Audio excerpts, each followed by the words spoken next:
Rollback, Moisa, rollback. We are back. Welcome, our YouTube family out there. Welcome to our YouTube family out there. We are back. We're back. Another week of Wu-Sabat, another week of facts, another week of truth. Welcome. Okay, so we have a lot to cover today. So let's get started as usual. For those who do not know me, my name is Peti Sina Teptu Re'e, and I've been over a 30-year student teacher of the profound doctrine of the master teacher, known to us as Panabab Yananan, also known as Dr. Malachi Z.K. York, who has been teaching us our ancient culture we identify as Wu-Sabat, also known as Wu-Nawab, which stands for those who make decisions based on sound right reasonability, based on the principles of Ma'at, based on the wisdom of Dahutwi. In essence, our culture was about being in harmony with nature. Our culture was about being in harmony with nature. Today, they call it animism. And in essence, it was about how we were connected to nature. And we argued that the suffering that Black people have been dealing with for the last 500 years under racism and white supremacy is due to the fact that we've gotten away from our original cultures and embrace foreign cultures, and we have been suffering ever since. And we argue the only way for us to solve our problems as a people around the globe, as woolly-haired African melanated people, is for us to get back to our original cultures that worked for us.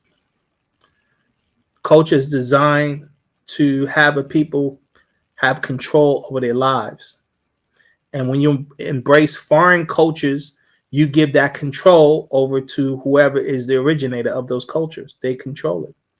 And so they become the controller force over your life.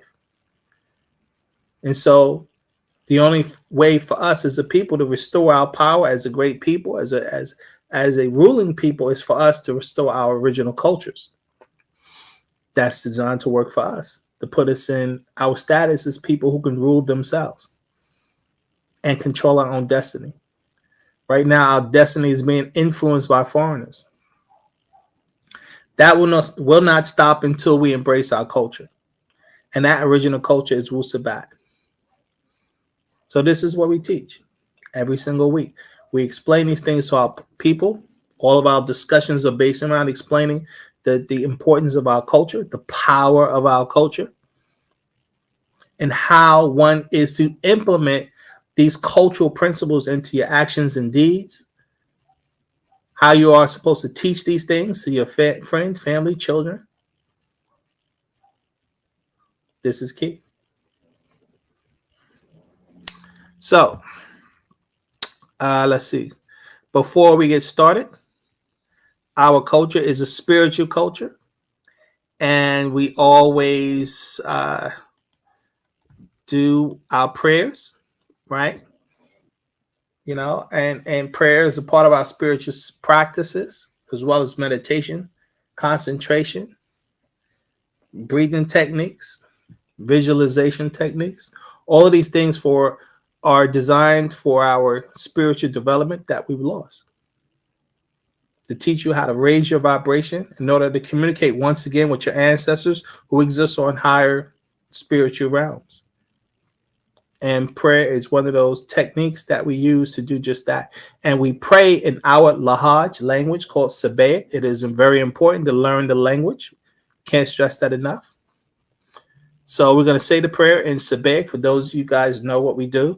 For those who do not know, we say it in Sabaean and then we translate it into English, right? And you can follow along because it's on the screen. So let's get started. Pasawa wu patara. Panen safa kawun. Pasawa wu patara. Z kawuna nazula laha enkum. Mana sabad wu side. Ama hadayan un shafeun. Mana salafu wu nataru. Aju layana fasukum. Afuk shane kawun kuma. Pasawa wu patara. This book, The Truth and the Way, it was sent down for you all from Sabat Wu-Sabat star constellation as a guidance and a healing from your ancestors and overseers. Return to your own. Accept what is yours, the truth and the way. And nun tawa ankum laha panan shafe'un wu alaj. And nun tawa ankum laha nasuinun. And nun tawa ankum laha ashuk. Ankum at the salafu nun. Anun at the kharat ukum. Anun talub nasa kuma. Anun talub nasa kuma. And so nun sayim nataru. And so nun salafu nun. Anun at the munwapu. We thank you all for this healing and cure. We thank you all for not forgetting us. We thank you all for Ashuk. You are our ancestors. We are your children. We seek your help. We seek your help. Help us, divine overseers. Help us, our ancestors. We are Musba'u. Anun. Atun. Atun. Amun.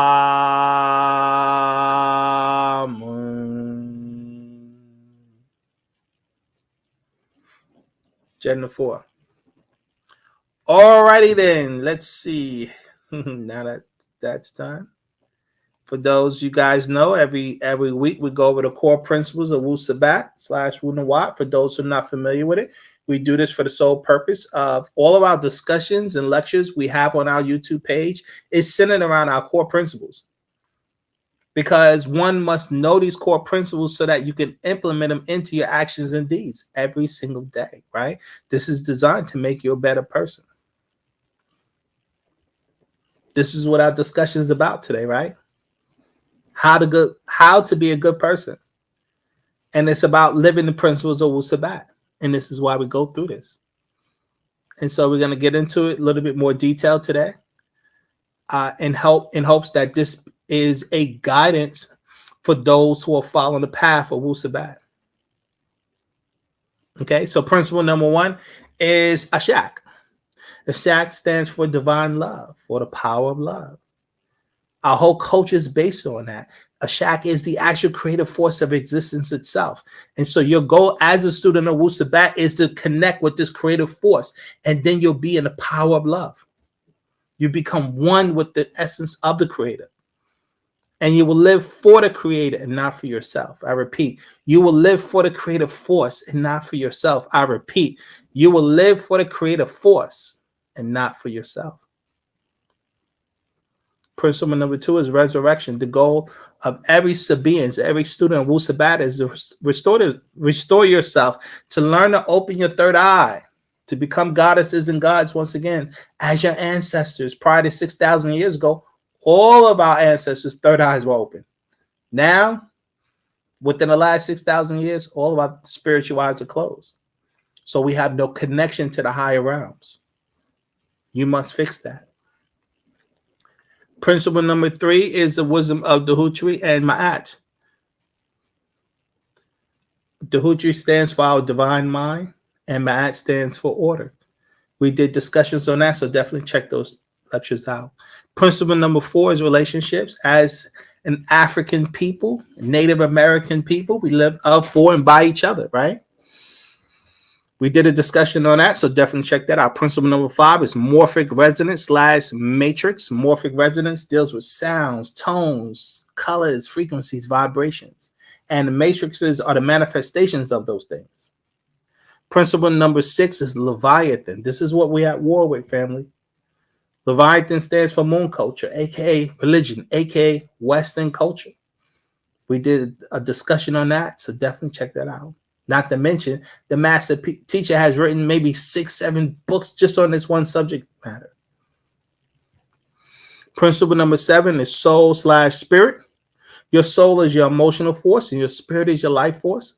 We did a lecture on that, so definitely check that out. Principle number 9 is health. The first key to health is a positive mind. As melanated people, you need a lot of sunlight. Water, the body is at least 70% water. Fasting, we recommend at least once or twice a week. The herbal diet, as Dr. Sabi has taught us. Exercise, this is key. Exercise, guys. Rhythmic breathing, meditation, concentration, prayer, and chanting. As we always teach, health is not just what you do physically, it's what you do spiritually. Health is not just what you do physically, but it's what you do spiritually.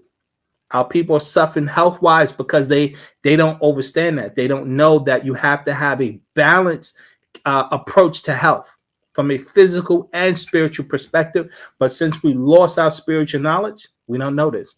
And we're dying by the millions because of our spiritual ignorance to this reality, to health.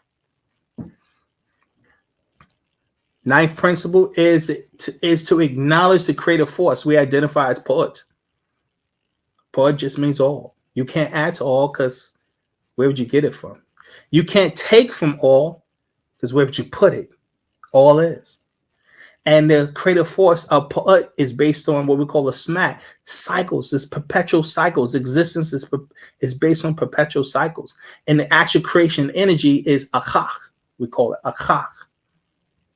Today scientists call it ether, or no, they used to call it ether. Today they call it the quantum field force. It's the same thing, family. As Sabians, we have 3 primary goals. Goal number 1 is to raise the self. Goal number 2 is to fight Leviathan. And goal number 3 is to work to build Sabbatia. Goal number 1 in raising the self, you must become born again, as the Christians teach, right? Learning the culture Wu-Sabat and live it, giving up the old culture for the new.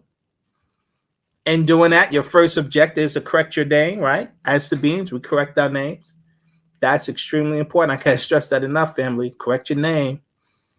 You must choose. You must also correct how you look and dress, right? You know, it's important to start identifying with cultural clothing. That's important. Sabian, as a Sabian, you must learn the language, right? How are you going to say you're a Sabian and you don't study the language? It's the key to culture. It's language.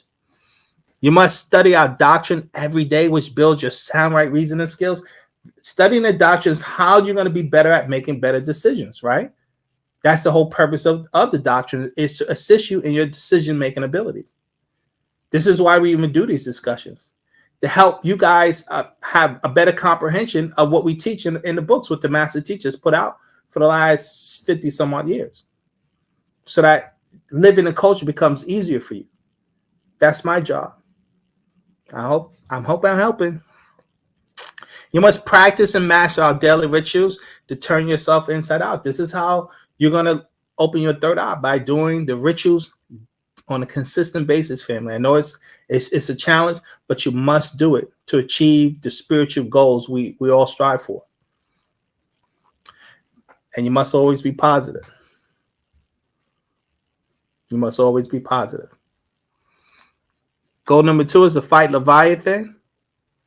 This is what we're at war with. This includes working the free panda bab Yunanin, promoting Wu-Sabat, become a student teacher, and fight the 6 strongest weapons of Leviathan, which are our ignorance, our fear, ego, our angers, our lust / desires, and lies / deceptions. This is what Leviathan feeds off of. So everybody who studies European Western culture, the whole culture is based off these principles. So you already know the spirit forces that are ruling the Western world. And this is why all of us who are living in the Western world, we behave just like this. So if you want to get away from these energies, these conditions, we have to break away from their culture. And third goal is to work to build Sabbatia. We work to support each other in business. We help each other reach positive goals. We help to build our culture. We must set up a landing zone for Panatharu in Africa, which means we need land in Africa that would be supported by an African government, guys. Ashoka is the key to accomplish all our goals. What does it mean to be a Sabian? A Sabian is someone who's thoughtful and cares. Someone who's helpful and honest. Someone who's responsible and hardworking. Someone who demands justice and honorable. Someone who's righteous and humble. Someone who's excited and cheerful. Someone who's loving and peaceful. Someone who's kind and considerate. Someone who's neat, clean, and orderly. Our purpose. Our purpose as Sabians is to be liberated from adverse forces. 1, you must take action each and every day to free yourself of 6 ether spirits inside and out, which includes Black people who are possessed by these spirit forces. 2, acknowledge and fight 6 ether from promoting capitalism, the gay agenda, miscegenation, the so-called equality of the races, and racism, white supremacy. And 3, learn, live by, and promote the laws / rules of natural nature. And each one teach one, family. Word of advice. Do not judge this doctrine by watching the behavior of Panda Bab nor his students. Judge this doctrine by the effectiveness of the information, aka affirmation, that you personally put to practical use. This doctrine is based on self-authentication. Know that we are not preachers, but teachers who are dedicated to answering questions until there is a meeting of the minds between teacher and student, who then can work in unity, which is the only solution to our problems. What you do for yourself in kind depends on what you think of yourself in kind, family. What you think of yourself in kind depends on what you know of yourself in kind. And what you know of yourself in kind depends on what you was taught and by whom of yourself in kind. Another quote. Until the lion has their historians, the hunter will always be the hero. And last, the negative mind talks of what it can't and will not do for self and kind, always complaining about who they don't like or trust, whereas the positive mind always maintain the peace by not complaining about that in which they do not like, but focus on finding solutions to the problems, never allowing obstacles to get in the way of growth. Alrighty then. So today's discussion is how to be a good person. And being a good person is based on our principles of Wu-Sabat. And so one of the things I wanted to first open up with on this particular topic is, let's see. This is a book we put out, the master teacher put out. And this right here is called The 33 Commandments of the Sabians. The 33 Commandments of the Sabians. This came out probably last year. Just to give you guys an idea. I'm going to read some of this and then I'm going to go over to some other information to give you guys some good context on what our whole focus is when it comes about being a good person, which is based on living a culture. So you have to understand the principles and codes within the culture, which is designed to shape you into the ideal individual. Right? Right now, today in the world, we're doing some pretty bad things to each other. Unfortunately, we don't do a lot of good things today. You know, we exploit one another. We lie to one another. We hurt one another. We kill one another. We cheat on one another. Right? We betray one another. We're doing this as Nagato people all over the planet to each other. How can we ever grow? We're constantly bickering and fighting and arguing with one another. We've lost our way. Our original nature is a peaceful people. We are a peaceful people by nature.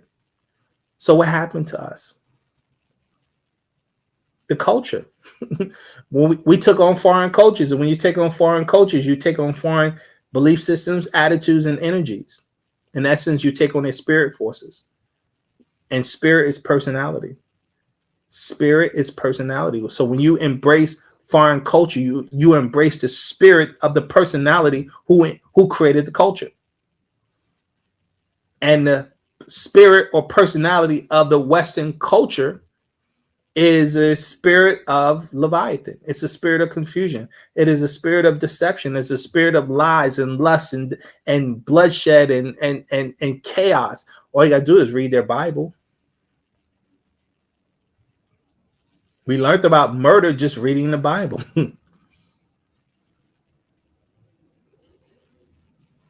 It's pretty sad.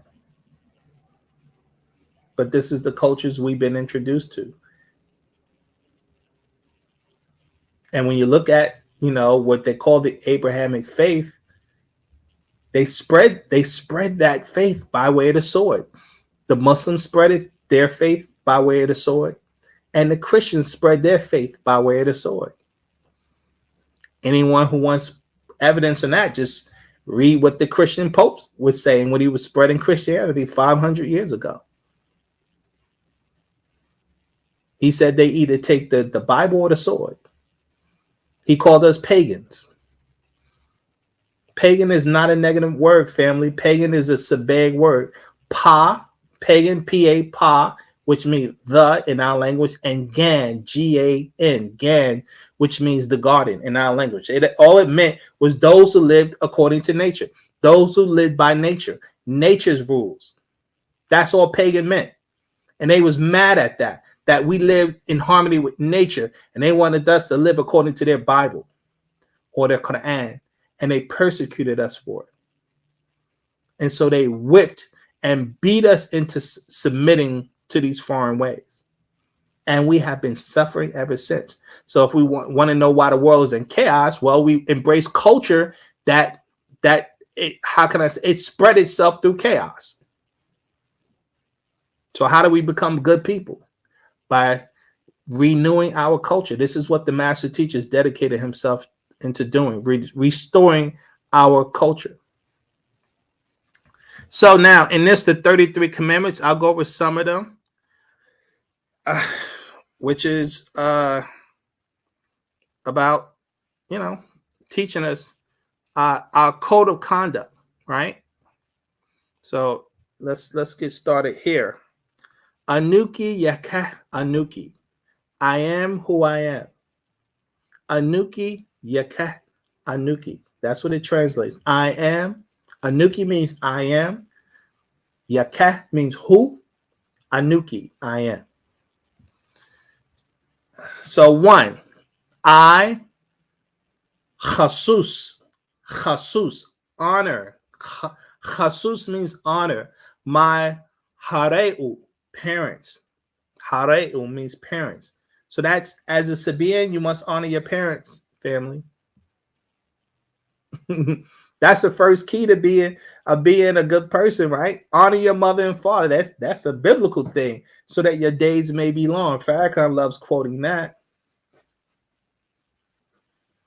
How can you not honor your parents? You come from your parents. And once you honor your parents, your children will honor you. That's one of the key principles within the wisdom of the Hutri, which is the preservation of self and your kind. Not just self-preservation. No, it's because you couldn't exist without your parents. Your parents could not exist without their parents. So you must not just preserve yourself, but you must preserve your kind. Right? So that's why you see here in our commandments, one of the first commandments is honor your parents. Number 2, I love my munshe tat, spouse or wife. Munshe tatu or spouse, right? If you have more than one spouse, equally. We don't make distinctions. In our culture, yes, the males in our culture have multiple mates for those who choose that now. Because there are rules to that. Okay? 3, I regard my mukhradu, children. 4, I respect my shakaku, siblings. 5, I cherish my muisar, family. 6, I appreciate my loyal mustaku, friends. 7, I avoid wicked and evil mushkasu, people. 8, I protect my mukdamu, elders. 9, I adore my muslafu, ancestors. Sawab, kawun, sawab. Sawab means truth, family. Kawun is. Sawab, truth. Truth is truth. Slate number 2, anuki yakah anuki. 1, I cannot marry my hareu, right? We don't marry our parents. 2, I cannot marry my shakaku. We don't marry our siblings. 3, I cannot marry my mukradu. We don't marry our own children. 4, I, as muzwal, male people or men, physically and spiritually, cannot marry a man who is a man physically and spiritually. So we don't, guys, we don't do gay marriage. That's not in our culture. 5, I, as a muzwal tat, female, woman, physically and spiritually, cannot marry a woman who is a woman physically and spiritually. We don't do that, family. Okay? Our culture is based on the opposites. The male connects with the female connects with the male. Any culture that teaches you that the difference, nature is based on the opposites, the principles of the opposites. This is how we expand ourselves. How do you copy yourself? You copy yourself by connecting with the opposites. Originally, when our ancestors, when we were in our right state, and our bodies and our genetics were ideal, when the male and female got together and they had children, the female always had twins. She had a female child and then she had a male child. That's how it initially was, until our genetics over time through the cycles began to get altered and degenerate. So what children was just a replacement of the parents.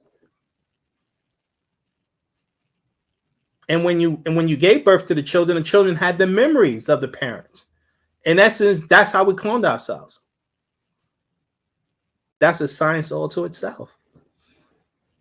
Number 6, I, as a human, cannot have any kind of sexual activity with a muhyat, which is an animal, or dubab, which is a beast. No bestiality in our culture, family. 7, I, as a muayash, a male, can marry more than one spouse. 8, I can marry mushkaktatu, sisters of the same muisar. Yes. Now that may be strange to some people. Why would we marry someone who's of the same family, or sister, sisters, whatever? What the science behind that, family, is if a particular brother has multiple mates, it is imperative that the mates are respond to each other like their blood, like their family, because they're working together for the benefit of the household. Guys, keep in mind, our marriages system setup is based on a partnership to sustain the family and the community. Our concept of marriage has nothing to do with what we were taught here in the West. Absolutely nothing to do with the concept of marriage we was taught in the West, family. This is one of the reasons why a lot of the marriages here in this society doesn't work, because of why people get married in this culture.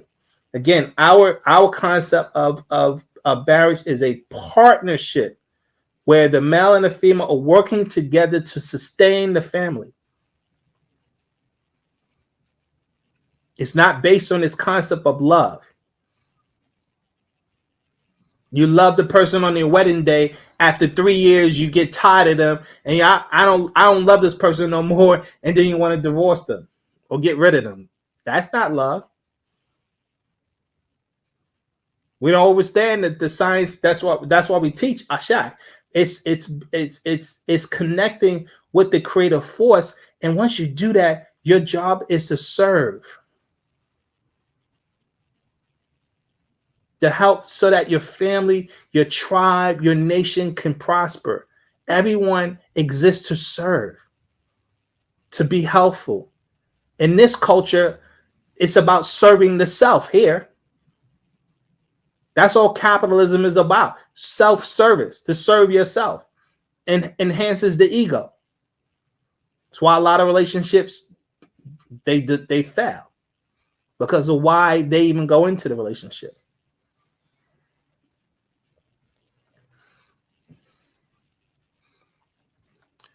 Nine, I can divorce my Munshe Tat spouse for good reason, only confirm. 10, I can marry a Munshe Tat spouse older or younger than myself within physical reason, according to Fatur al-Fatal, natural nature's rules. 11, there is no such thing as a female physically being a virgin by natural nature. 12, Bathale, virginity, is the state before any act of sexual contact is performed for the first time. 13, I will not rape or force anyone to have any kind of sexual contact. 14, I cannot fornicate or commit adultery. 15, I cannot abort a mukrad intentionally. Guys, we don't do abortion in our culture. Guys, we don't do abortion in our culture. I know we've been taught this, and here in the West, it's a pretty sad thing when you do the research. You know, since they so-called legalized abortion in this country, in America, that is, they said our women has aborted over 20 million children. They claim our women have aborted over 20 million children. That's a nation all to itself.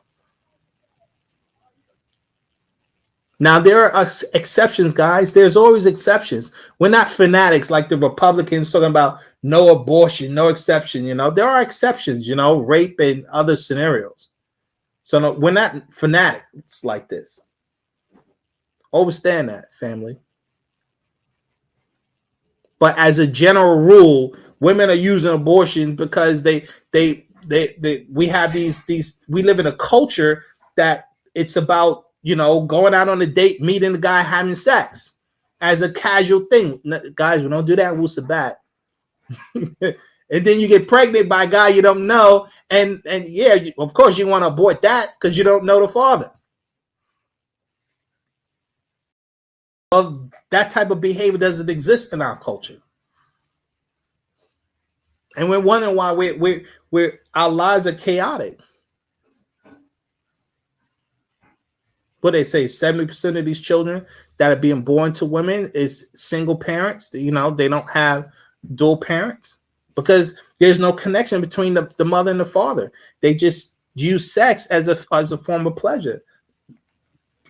It's create chaos, unfortunately for us.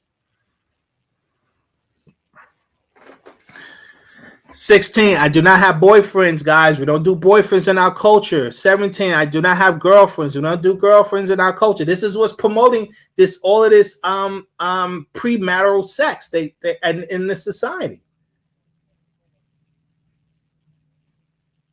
There's a lot of chaos comes with it. 18, I don't go on blind dates. 19, I can remarry once divorced. 20, I don't blame my mate for my lack of self-upkeep. 21, in marriage, Salah, race does not matter as long as the partner accepts our hijab culture, guys. Now, there's a thing that be mindful when you go outside the race. Genetics, that doesn't take away the science of genetics, family. As Nagato, we downgrade our genetics when we go with anyone else. We're not telling you not, you can't connect with someone else, but be mindful what you're doing when you do it. It helps them, but it doesn't help us. 22.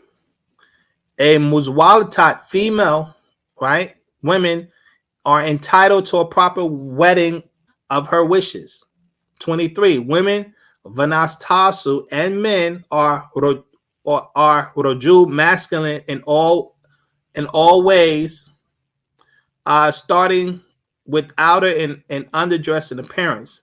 Women are feminine, it said, and men are masculine, is what we're saying. 24, Ten Shui. Marriage is a lifetime covenant, not a temporary contract. Do not, again, in our culture, it's not about divorce, guys. Those extreme scenarios in our culture. And anyone who studies African cultures, it was the same thing traditionally. You didn't get divorced. No one does that. Which is why originally in our cultures, you didn't choose your partner. Your partner was chosen by the priests in our society.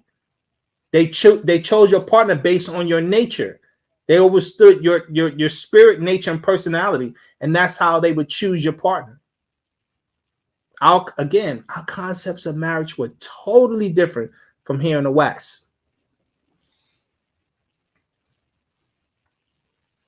25, remember what you use to attract him or her. Don't lose it. So women, women love to look pretty to attract the man. And then when she has a guy, she kind of lets herself go. And then wondering why the guy eye starts to roll and look at other women. Don't do that. And men, don't do the same thing.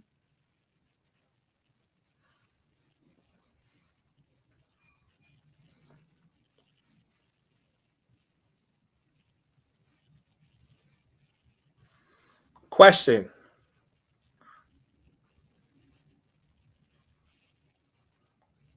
How do we create wealth? A Tuning Fork Records asked the question. How do we create wealth? How do we free the master? How do I become a better student teacher? Excellent questions. Well, when it comes to creating wealth, honestly, family, guys, wealth building in America really is not that complex. From my own personal experience, first, obviously, the first key to wealth is having a work ethic. So that's number one. The first key to building wealth is having a work ethic. That's number one. The second key to wealth is comprehending wealth in America. That's where a lot of people go wrong. A lot of our people have a work ethic, and you'll see them working on a job 30, 40, 50 years. Never really created any real wealth. How did that happen? Well, because they never took the time out to study wealth in America. Wealth in America is really not that complex. It's really based on one main issue, one thing really. And that's what? Sales. Wealth in America is based on sales. It's always been. This is a business society. And in business, all you're doing in business is selling something. You're either selling a product or you're selling a service. That's it. Unfortunately, the way our people have been conditioned in this society is they've been taught to work for somebody. Because the educational system here trains people to work for you, for someone. They don't train anyone how to develop their own business, to either sell a product or provide a service. They don't train you in this society for that. And that's why a lot of people go wrong. Not to mention having a sales personality, that's a distinct personality. A lot of people are not cut out for that. A lot of people don't want to do that. And that's what makes it very difficult for individuals to build individual wealth. But if you're going to build wealth in this society, you have to either be in sales, or you have to be either selling a product or some type of service. Like LeBron James, he sells that's really a service he's doing, playing basketball. And the amount of people who put money into that, look at the tickets that people spend on basketball games, and the kind of money that they get from advertisements. This is why someone like him can make as much money as he made, because the amount of people who want to watch that, who envy that, millions upon millions. And so that's how you build wealth in this society. You have to have a product that a lot of people would want, or you have to provide some kind of service where a lot of people want. So it starts with sales, and a lot of our people haven't studied sales, because that's a skill set. It's a skill set. So you have to develop certain types of techniques.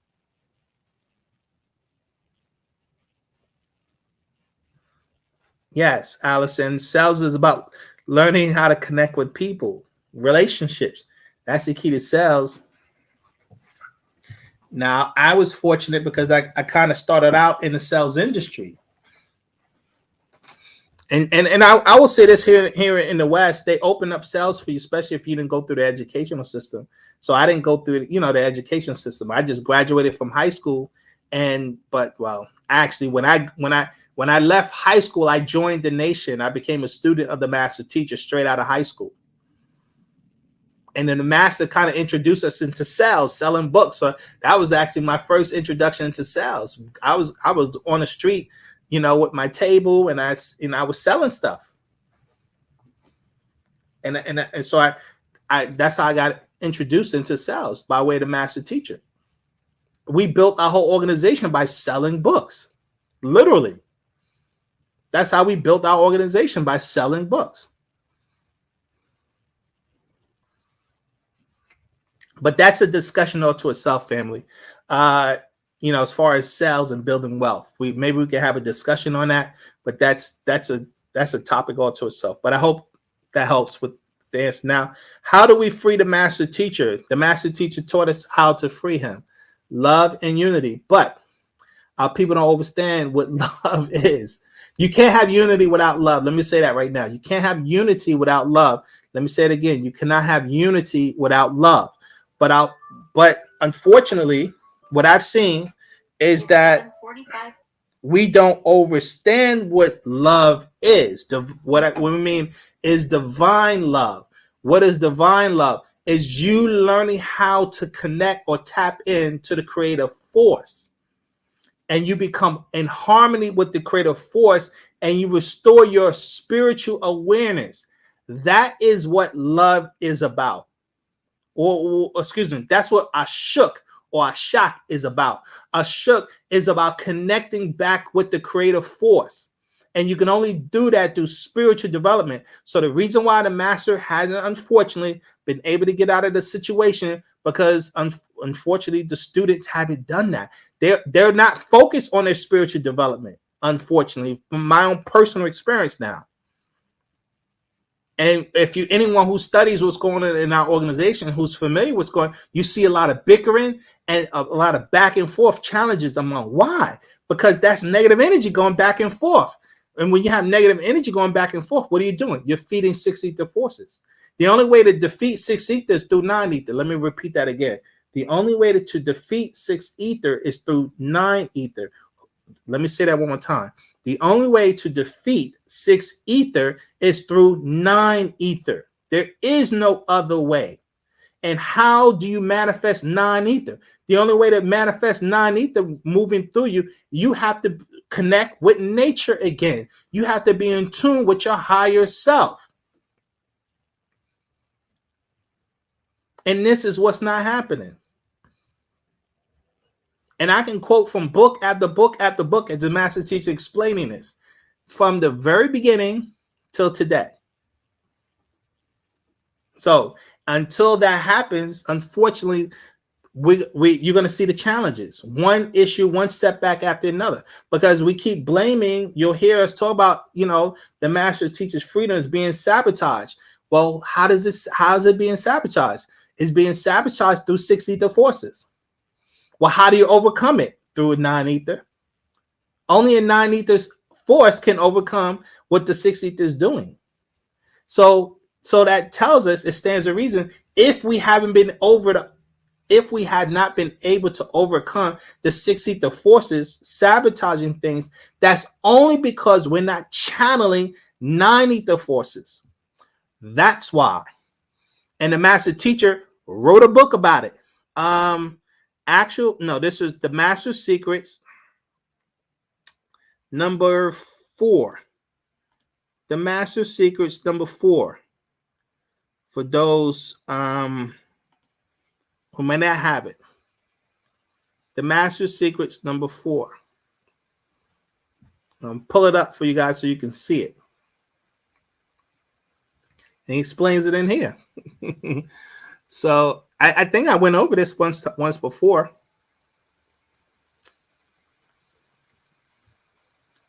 This is the Master Secrets number 4. Why no help from above? Why we're not getting the help from above? Simple, because we're not connecting with non-ether spirit forces. You cannot defeat 6 ether unless you connect with your spirit forces of 9 ether. I repeat, you cannot defeat 6 ether unless you connect with the spirit forces of 9 ether. It is impossible to beat 6 ether if you're 6 ether. and who do you think will be better at 6 ether, us or the Mukasu? The Mukasu are living 6 ether forces. As the master said, that Leviathan sends the most ignorant spirit forces to the oppressed. I repeat, as the master says, Leviathan sends the most ignorant spirit forces to possess the oppressed. Now, guess who the oppressed are? The oppressed in the world is nothing but the Negro. And that's why they call us Negro, because Negro stands for negative growth. So, unfortunately, those 6 ether spirits will continue to occupy us until you learn how to exercise them. That's why the master teacher put out the pod that I call 30 spirits. You have to learn how to exercise those spirit forces out of you. So when you see the bickering, debating among our people, that's 6 ether at work. 6 ether perpetuate negative energy. And you can't do battle with 6 ether vibrating on the same frequency.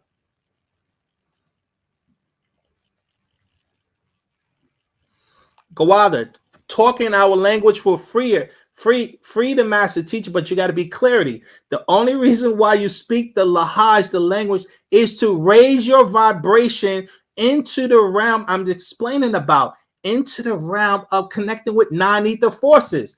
That's what the language is designed to do, to raise your tones. But it serves no purpose of learning language if you're not spiritually conscious. That's what the language is doing for you, raising your vibration.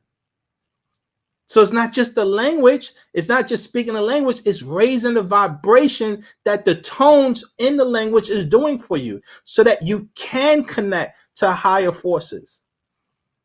Keep that in mind. Keep that in mind, family, because we do say that the language will free the master. No, it's the science of what the language is designed to do, which is raise your vibration. And that only will work if you have a spiritual consciousness. You have to understand what you're doing. You have to use the language as scientists. That's important, family.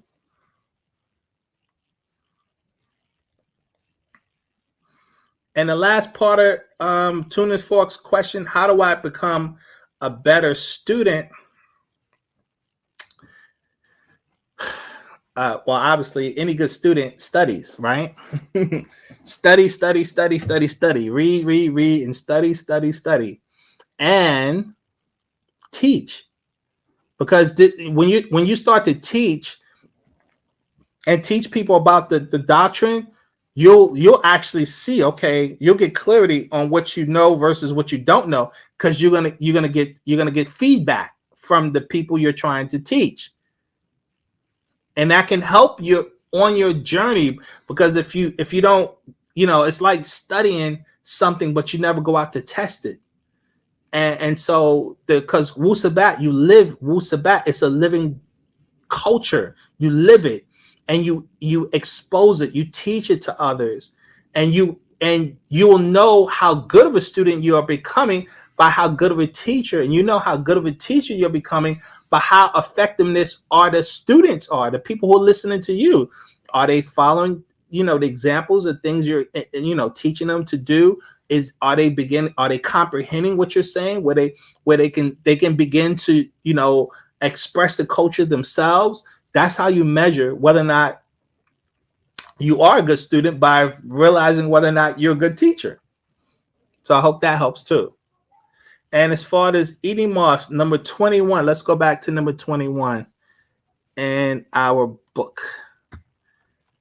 Number 21. In a marriage, Salah, race does not matter as long as the partner accepts our Hijab culture. Now, let me just make this clear. I do not recommend, when you really study our doctrine, we're not a racist organization. We don't teach against other races, but we do teach this, that our women, Nagado women, should not ever go outside their race. So what we're saying is that it's not like you're going to get excommunicated from the organization because you have someone of another race. That's not what we teach, right?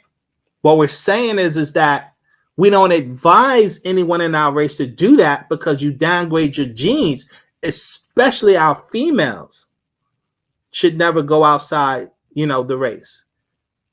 Okay, because she really downgrades her genes with taking in another male's energy. It's reversed with the male. Like a Nagado male can get with a Mukaso female and he'll upgrade her. But it's not the same in the reverse part of it. So that's important. And the key is the culture. They have to be a part of the culture. So when we're saying you can bring, you can connect with someone outside the race, one has to be a Sabaean. They have to identify with the culture, Wu-Sabat. So that's extremely important. But I repeat, that's not something that it's not like we have a law against it or a rule against having someone within a race, but it's also something we don't encourage either. Anyone who studies our doctrine can clearly see we don't really encourage that.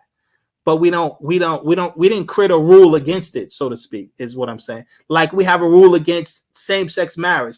Now we have a rule against that because that's really, against, the natural nature.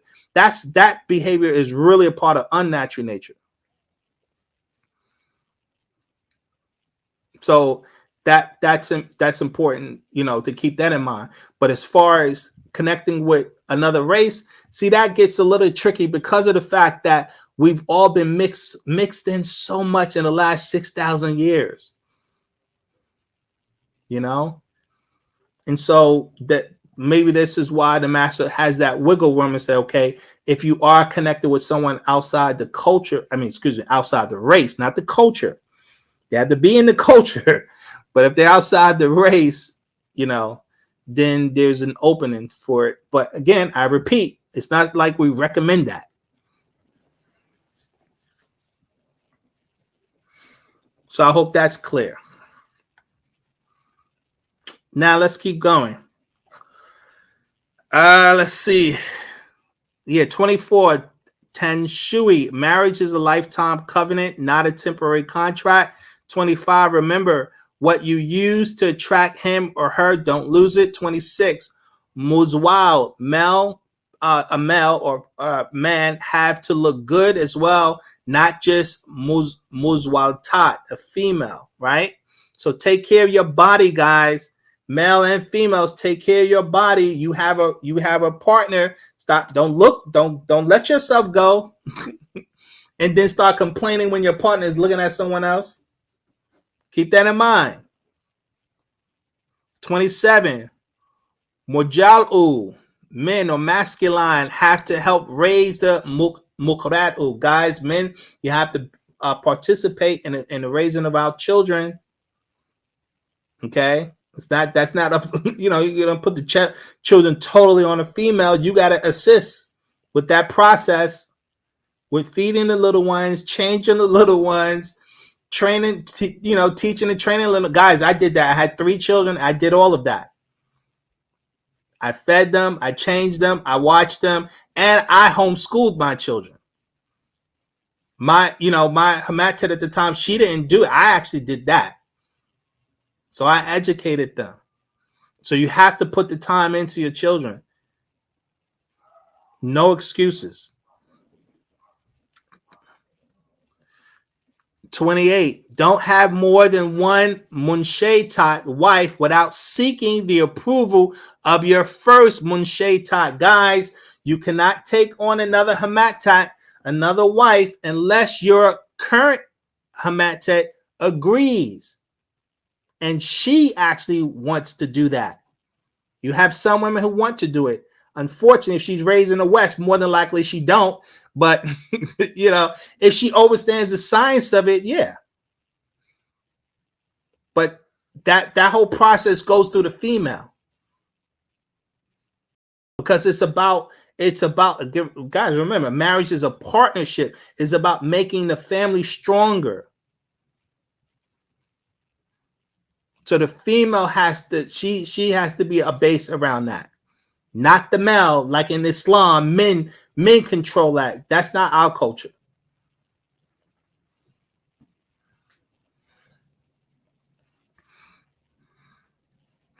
$29. Don't have more than more munshaita'u, right? Wives, than you can afford to support, guys. 30. Men and women are equal in muklun, the home. Do your part, men. 31. Muzwalta'u, women are not slave workers for men. 32. Talk to know each other's inside. Sha'at, feelings before nashe, marriage, guys. You're supposed to study male and female. You're supposed to learn the genetics of the person you're getting with. You're supposed to, learn about their personality in detail to make sure, because this is your life partner, right? They teach in their culture in the West, they got you saying those vows, only death do you part. Now that they don't mean that, but in our culture, that's real. We do mean that. So you don't get with someone unless you investigate that individual. You meet their family. Take your time. Stop jumping into relationships thinking that it's going to work it out and you didn't do any investigation and then get all upset when it doesn't work out. That's silliness. That's not sound right reasoning. That ain't being a Sabian. Remember, we use sound right reasoning. Stop making irrational decisions, family.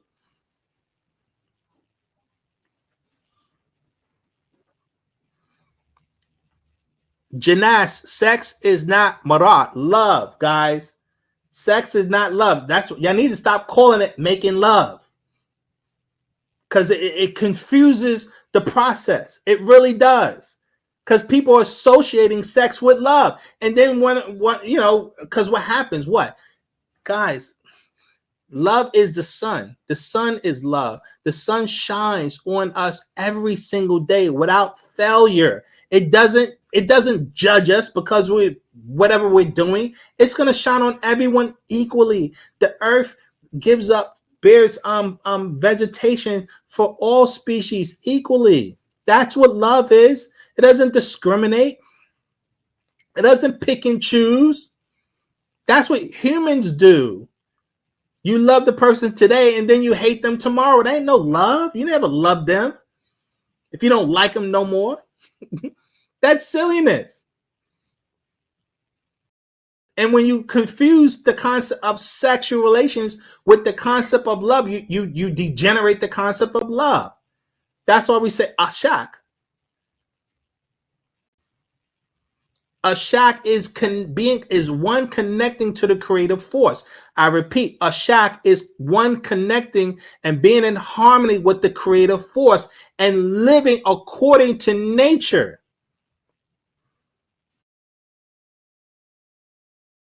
That's what ashak is about.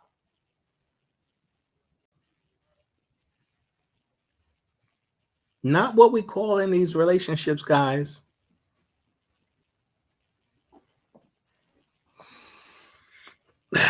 Okay, so now let me more, guys. You guys, there's a lot to this particular book. It's designed to help you guys become better. It's designed to help you make better decisions. That's why this book came out by way of the master teacher, the 33 Commandments of the Sabaeans. You guys can get access to this book through the bookstores. Okay. So I'm gonna move on to something else on the same subject matter. Okay, let's see. Actually, you know what? Before I do that, we'll go here. What is NoopooH, right? This is from a book, the scroll called What is NoopooH? Right here. This is the actual book. So you guys can see it. What is NoopooH? And it goes in explaining NoopooH, Wu-Sabat, same thing, guys. So what is Wu-Sabat? What is NoopooH? It's really the same thing. So I don't want any, to be confused. Okay. Again, this our culture is about. Oh my, my brother's in the audience. What's up, little brother? Well, back. Glad to see you. Let's see. What is NoopooH? Let's see. NoopooH. Answer. NoopooH is the science of sound right reasoning, and its followers are the sons and daughters of sound right reasoning. Belief is ignorance. Belief is to ignore facts or ignore the facts intentionally or ignorantly. Also, NoopooH is right knowledge, right wisdom, and a right understanding. If one has to believe, it means he or she does not know. And if one does not know, that is ignorance. Hence, belief is ignorance, and religious beliefs without the facts is ignorance. Okay? So when we say it's about being a good person lives by facts, lives by reasoning, guys. You can't call yourself a good person and you don't know how to reason, and you're not someone who's living by facts, because the opposite of that is you live by fictions and illusions and delusions, which is unfortunately the mass majority of our people are illusionary and delusional. Wu-Sabat, Wu-Nawap is here to correct that by teaching you reasonability, sound reasonability. So demand that anyone attempting to oppose upon you their religious beliefs to produce the facts. If you attempt to convert me to the Mohammedan faith, I, for my own sake or soul's sake, have to see, read, and touch the original Quran. A Mohammedan will say that they have the oldest Quran. However, oldest doesn't mean original. They destroy the originals. They don't have them. This would apply also to any other religion and any other scripture. The most deceptive word in religion is the word believe or belief, because a person can believe anything, and this means that a person can believe and be 100% wrong. But knowledge is knowing, and knowledge is correct information. To know gives one confidence, but belief infers doubt. Knowledge can be checked out by one or more of three tests: experience, evidence, and reason. Knowledge is always logical and it reasons out. The first step to NoopooH is right knowledge, which will pass any one of the three tests that is practical for knowledge given. One cannot always use the experience test because the experience test is not practical for all knowledge. Now, the evidence and reason tests are those tests which are most often practical. Guys, and the ultimate way to finding facts and truth is reasoning, family. The ultimate way to finding facts and truth is reasoning. High levels of reasoning. This is why reasoning deals with high levels of science and high levels of mathematics. This is how you figure things out, through reasoning. Existence is based on reasoning itself. And this is why the master teacher put out the book, Natural Ether Energy. Because existence, creation, energy is mental reasoning.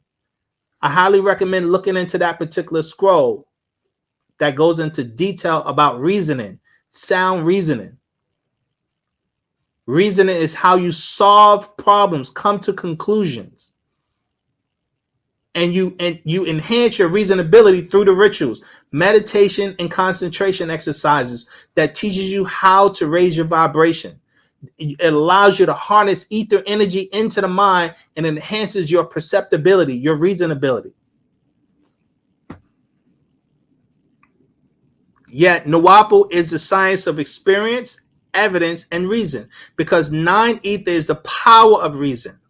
Non-ether by nature is the male living being, and the female living being, spirit forces of black people, Nubians or Nuwaubians, or the new beings, and our black magic power.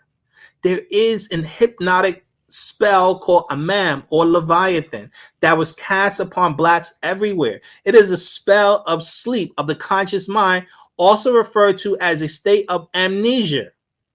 You forgot who you are, the real Tamarians. Guys, that's what the spell did. The spell of sleep means just that. You know you're not supposed to go to sleep. Meaning, you know when your body goes into a sleep state, you know you're not supposed to lose consciousness. But we do. You don't supposed to, but we do. Your subconscious mind is activated when you go into a sleep state. It's your conscious mind that shuts down. This is why when you're dreaming, that's your subconscious mind activating, operating in the dream world.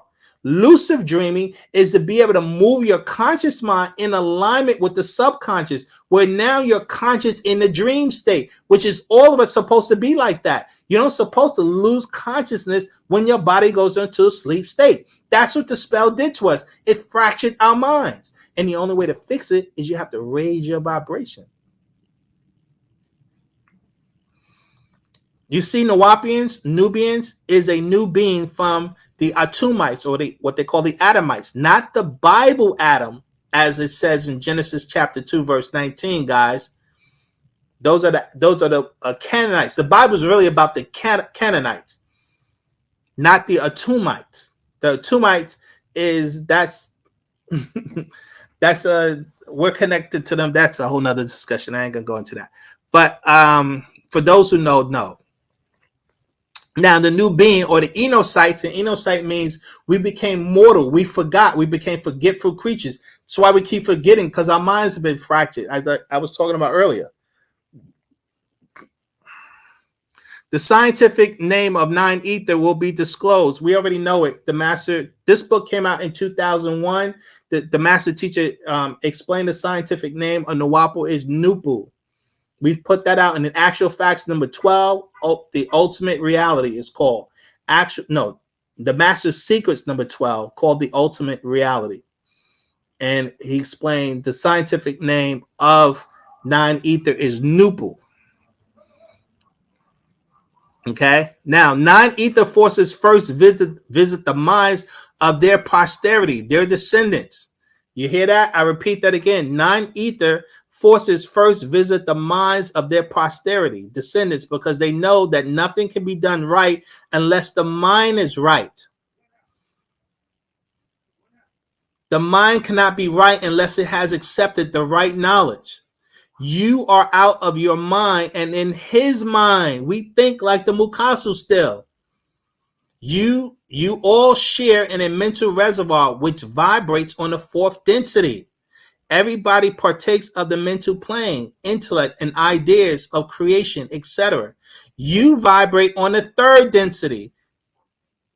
And that's the problem, guys. We have to raise our vibration. And once you raise your vibration into the mental plane, then you're able to connect with your higher self and the Natharu cells.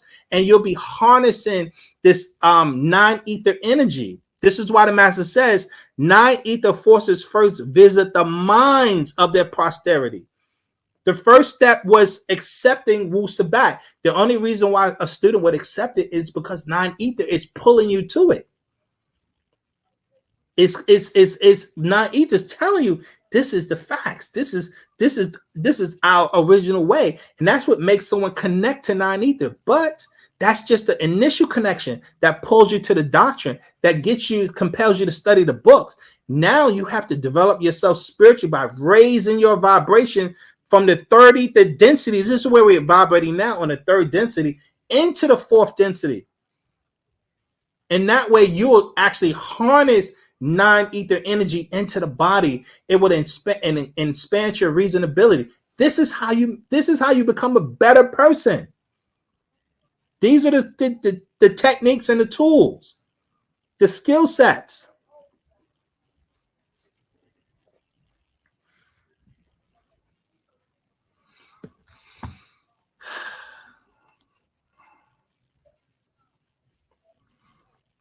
This is I'm going to switch up. This the ancient Egyptian materialization book. I'm on page 4. Says the whole universe is an intentional creation. All creation is spiritual in origin. If you think of creation, you will know the importance of sound and vibration. For instance, take the spark kawun, which causes life to be and elements to come together. It brought forth the reaction that we call hayu, which is life. In that it began as a constant rhythmic form of building, forming, and arrangement. Guys, this is the master's explaining origins of a universe, how a universe comes into existence through this tone. And we say kawun, existence. It means existence. Okay? In the materialization ritual, this is a ritual we had set up on the land before they took the land from us, guys. In the materialization ritual, the initiate calls upon his guardian, Amun, to materialize before him. So this ritual was teaching you how to connect with your higher self. We identify Amun. Amun means the hidden one, the hidden self. You have to connect with your hidden self before him by calling his name in a resonant tonation. This causes him to raise his vibrational levels within his arushat, his arush. You raise your chakras, right? So that he may make contact with his oversoul. You're connecting with your oversoul, but you have to raise your energies. You have to raise your chakras to do it. And receive the image of this whole light being. Okay, you can actually meet your higher self the same way Dr. York met his higher self, Yanun. It is through vibrational tones of Amun. This is why we chant Amun. You hear me say it at the end of our prayers. We say Ah-Nun, Ah-Tun, Ah-Tun, Amun,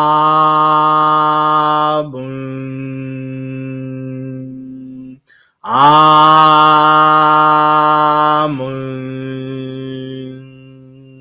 Amun,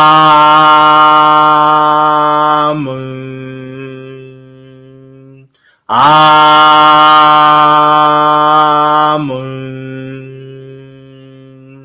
Amun,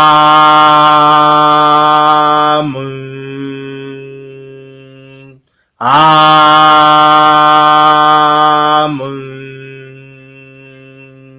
Guys, when you do that, you'll feel the vibration in your body. The body will start vibrating. That's why we actually supposed to do it as a group, because if you notice, there's a break when one person does it. There's supposed to be no break.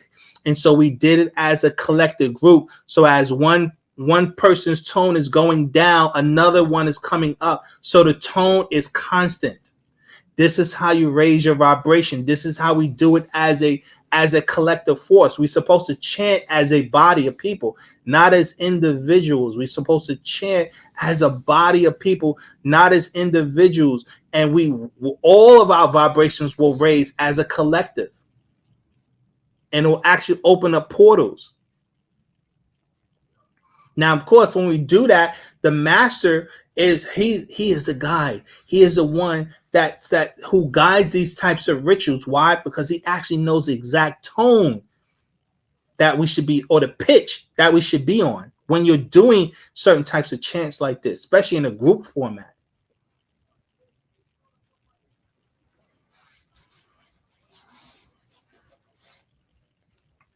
He goes on to say, you, the initiate, must retune your soul to the sacred tone of the planet Earth. The F tone is the planet Earth, family, as well as the universe. The C tone is the universe.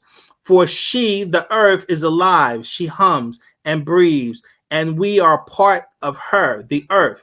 We all are children of Mother Nature. This tone, Amun, is all encompassing, and it has no limits. It is the median to the source whose love cannot be contained, for it is ever boundless. Also, Amun, or the sacred tone. Okay, and so this is why we chant this tone to connect. This is all about how to be a better person through these rituals, through these developments. This is all a part of the process, family.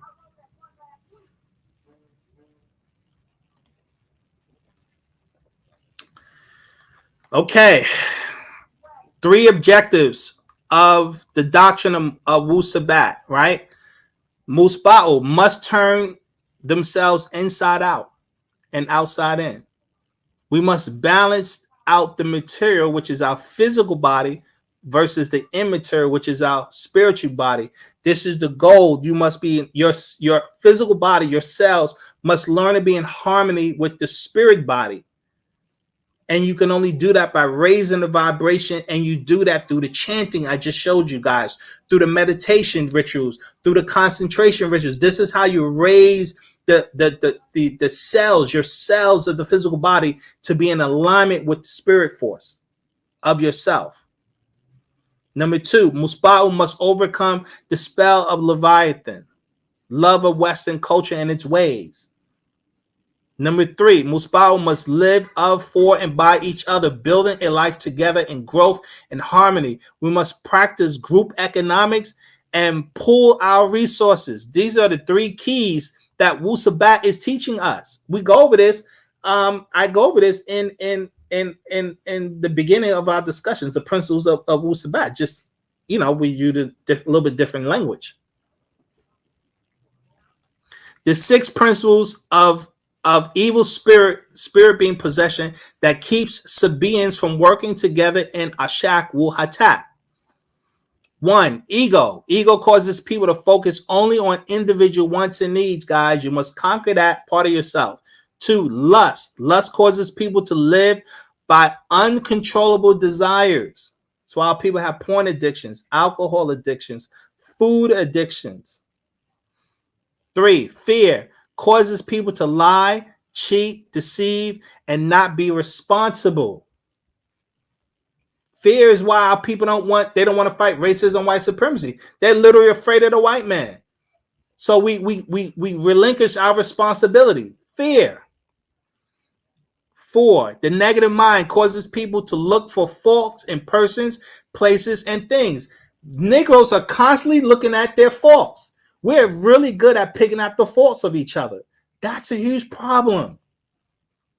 You got brothers that'll watch my video and they'll nitpick it and they'll look at the things that they think is wrong with it rather than focusing on the things they agree. This is what's wrong with us. We have this gravity towards looking at the fault in ourselves, nitpicking what we don't like. Guys, you are what you think. You are what you think. You are what you think. If your mind focused to the things you don't agree with someone, that's your mind will gravitate to that kind of energy always. It works the same way in reverse. If you focus on the positive, then you will harness positive things. You can't escape negativity. That's a reality. But you don't have to focus on it. Focus on the positive side of existence, and you will harness that. It works like a magnet. The mind works like a magnet. Whatever you focus on, that's what you'll harness. So if you see the glass is half empty, that's really what you're going to see in life. If you see the glass is half full, you'll always look for the good in things.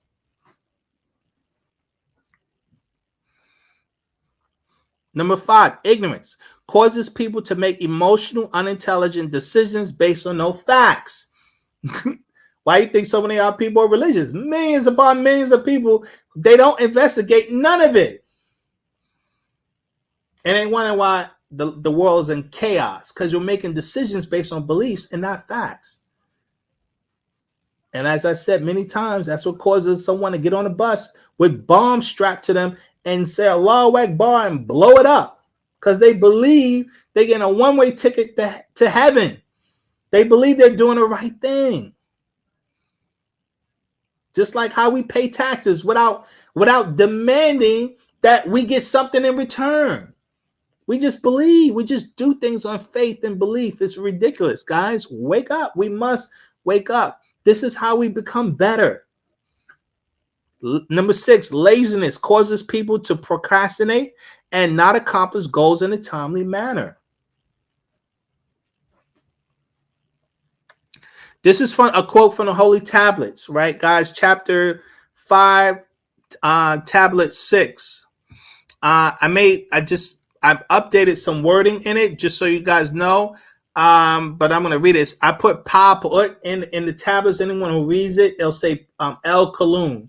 So that was the change that I made. So I updated for current term, current doctrine terminology. But the concept is sound in this particular verse.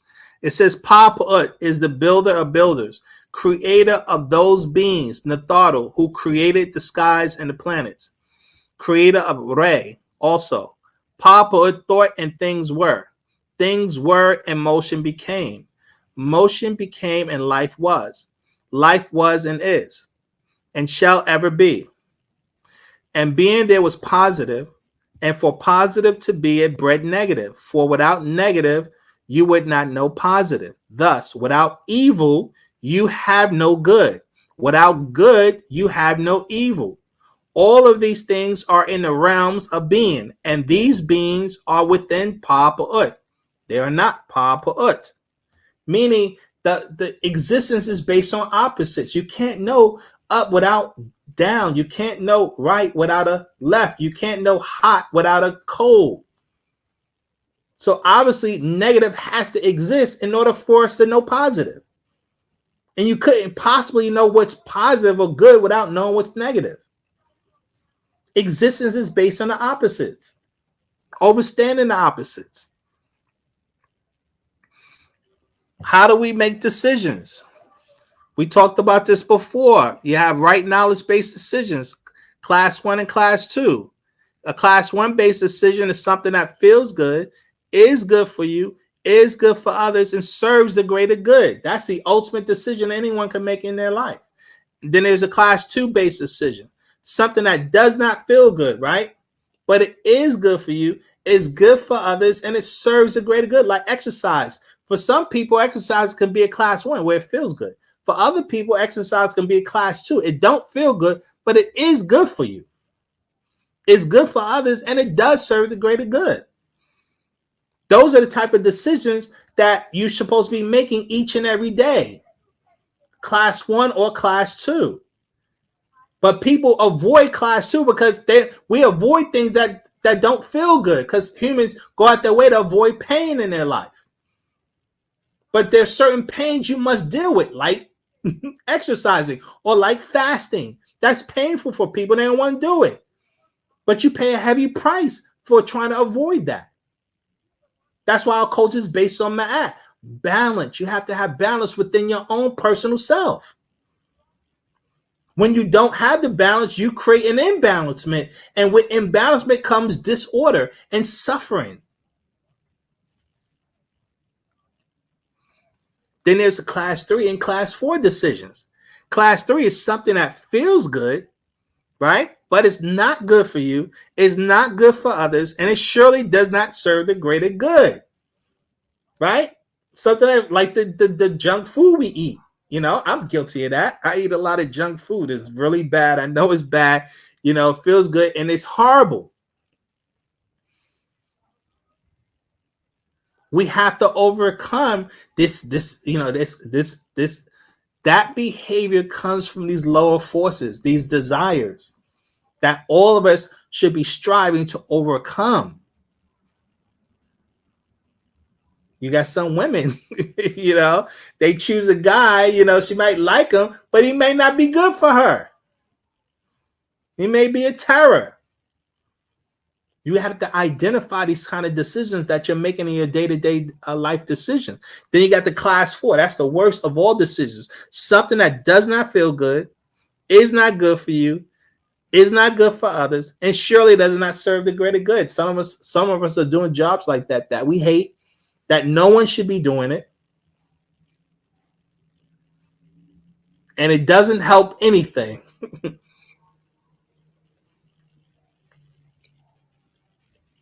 This is how we become better people, by identifying our decisions that we're making on a day-to-day basis. Guys, just so you know, I learned this particular information I got from my man Tony Robbins years ago. I read his book, and he goes into this, and it's very perceptive.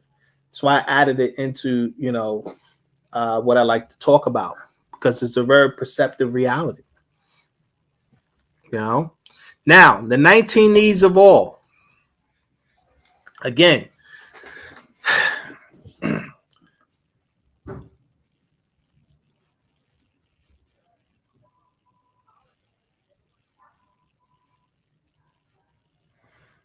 yeah, you're right about the foods.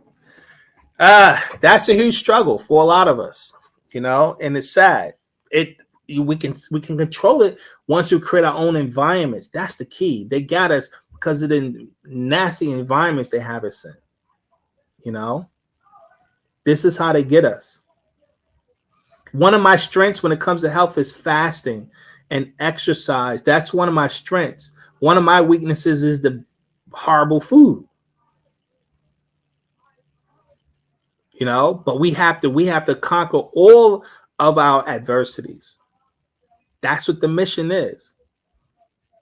This is our way towards being good people, being the better you, being the ultimate you, the God you, the goddess you. 19 needs. This is something else I learned from Tony Robbins. He did 6. I added 19. What is a need? A need is something that's not optional. You have to have it in your life. What is a need? A need, like you know, it's not optional. You have to have it in your life. And when I quantify, there's actually 19 needs that each of us must have. It's not optional, because it's a need. And there are 19 of them. And I'm going to go over it. All of this. Oh, that's right. Capere in Atumure. That's my bad. I forget your name. My bad.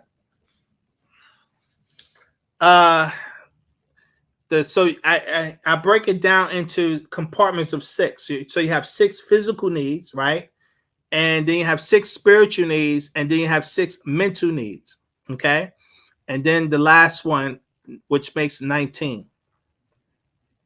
So let's see. The first 6 physical needs, right, was food, right? But we say electric food, or it really should be solar food. Because I got electrical food because Dr. Sabi would say electrical food, but I meant to change this a while ago. It should be solar food that's charged by the sun. solar food and water. That's the kind of food we're supposed to digest into the body. That's energized by the sun itself in nature, natural foods, right? So that's a need, right? You need food. The problem is we eat bad food, but you really need solar food. Clothing, cultural clothing, right? You need clothes. That's a need. Cultural clothing we should be wearing. That's a physical need. 3, natural or nature designed shelter. In Africa, our homes, we built dome shaped homes. Right, so you need shelter. That's a need. That's not optional.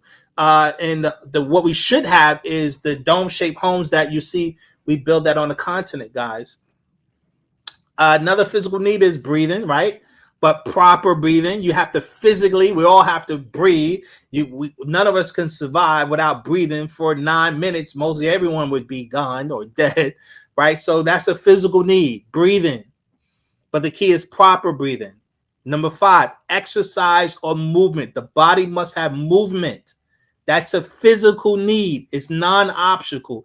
Non-optional meaning, there was a case of a guy who playing this video game on the internet, and he didn't move his body, I think, for like 3 days or something like that. He just stood sitting in his chair playing this video game almost 3 days straight. And then when he got up, the man dropped dead.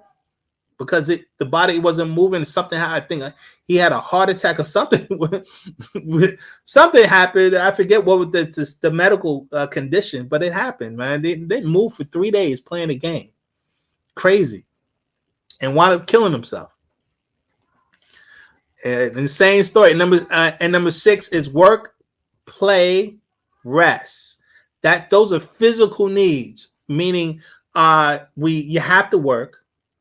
Right, you have to rest, and you also have to play, because those are needs that has to be met in order for an individual to even function normally in society. Okay, remember, Ma'at is a balance. This is all part of the balance. So these are physical things you must do that each individual must do physically, just to survive, to live. The problem is we do all of those things, we just do it the wrong way.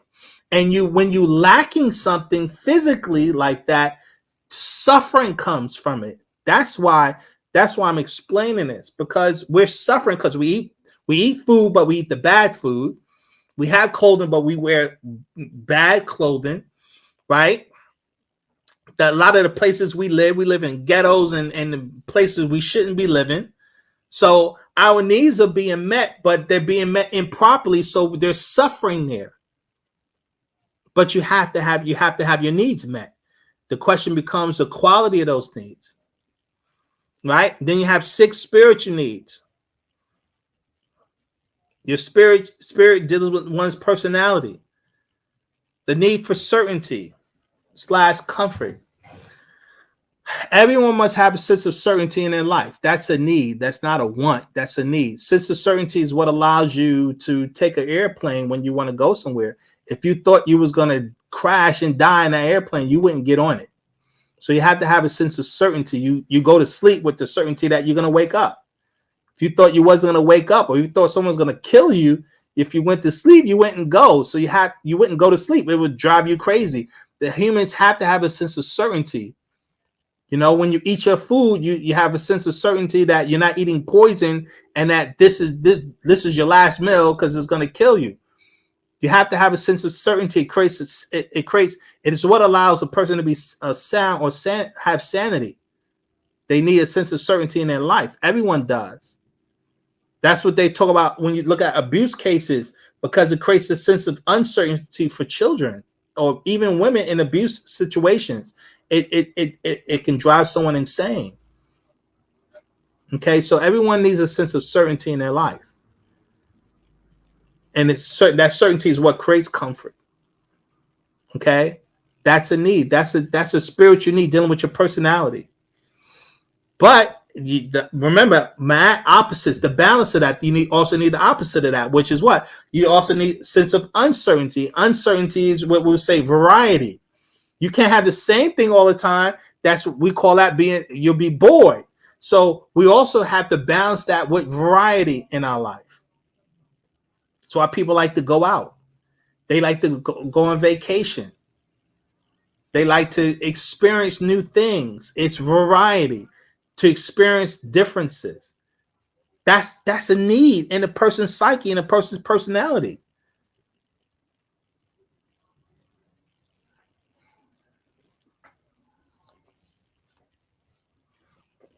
Number 9, to feel that you are significant. Guys, this is why so many people want to go into entertainment, because they want people, that is a need, a sense of worth, a sense of significance and value in life. And a need, when people are going to meet their needs. The question is whether or not they meet their needs in something positive or whether they meet their needs in something negative. You got people that go in, you got women that go into the porn industry because of a sense of need. It may be wacky to some people, but they want to fulfill a need. So, we do all kinds of things to fulfill needs, and that sense of significance, that's why people want to get promoted in jobs. And teachers, they learn that in teaching. You let the children, you give children what they call positive reinforcement.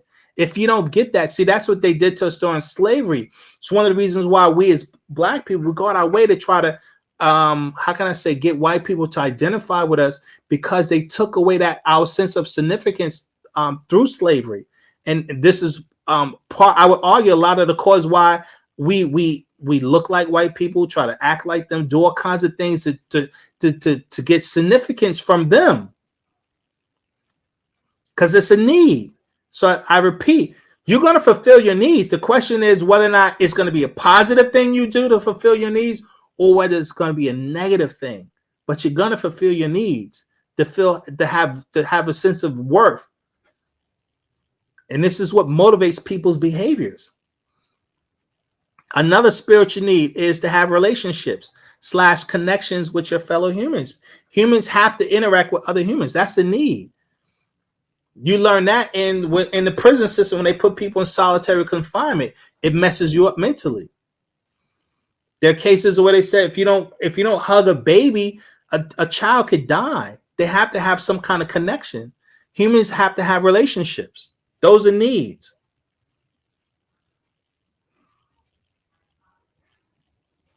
Number 11, the need to contribute to life.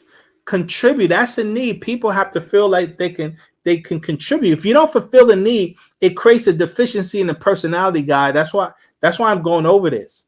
If you want to focus on being a better person, you have to understand certain things about our personality traits, our character traits, what shapes us, what shapes our behavior.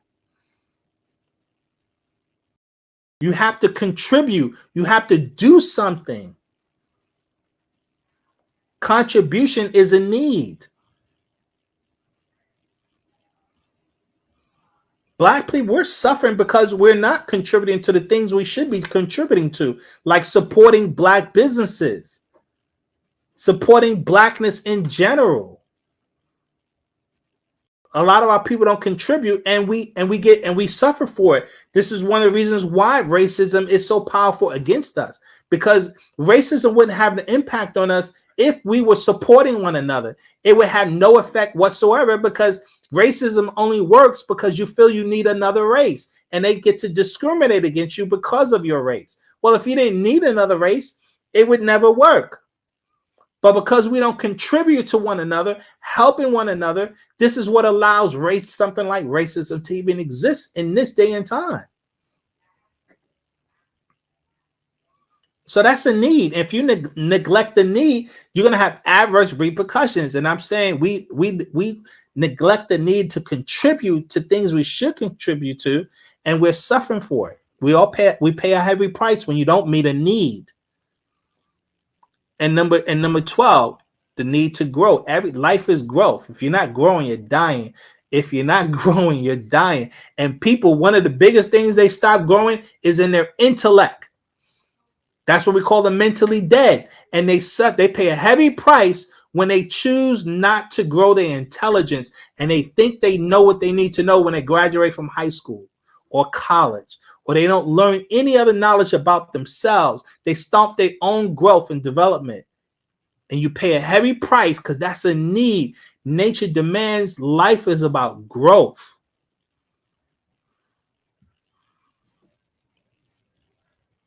To add to your personality. It's not an option.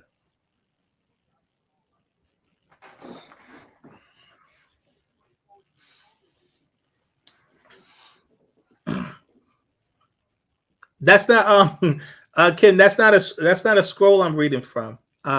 This is something I actually came up with and was explaining based on my studies dealing with psychology and humans and people and stuff like that. Based on research. Like I said, I was introduced into some of this information by the motivational speaker. If anyone knows him, Tony Robbins. This was back in the mid-90s when I was studying this information, and I expanded on it as I started to learn more in Wu-Sabat. As I grew in knowledge, I expanded on it based on these. You'll find these principles throughout our doctrine, not any one particular book, but you'll find these things mentioned throughout areas within our doctrine. So I just put it together, even though it wasn't put in a collective pattern. I put it together to make it more, at least comprehensible for me. And this is the first time I'm even doing a discussion on this for the general public, which I would argue it will help individuals become better people if they understand these realities about the human psyche and the personality about us. The first 6 should be obvious. The 6 physical needs. Then the next is the spiritual needs for the individual's personality traits. That takes a little bit some little bit studying for people to get a grips on it. But when I'm telling you guys, these are needs. This is within the personality. When you start or studying people traits, personality traits, you'll see this in the characters. And when it lacks, when you don't see, when individuals don't do certain things, like the last one I just said, growth, right? When people don't grow, well, that's a basic principle within nature. That which is not growing dies. That which is not growing dies. And that goes for the human being. You have to grow. You have to grow.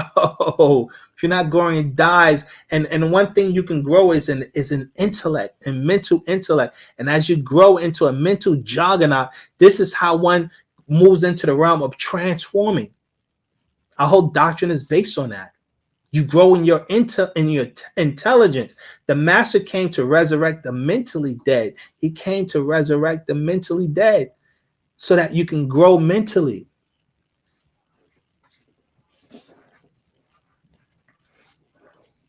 And the last 6 needs, these are mental needs, 6 mental needs of all, right?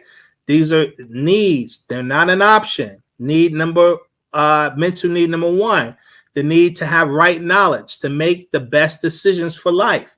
That's a need. Guys, look what happened for the last 6,000 years. Our people didn't have right knowledge, and look what's happened to us.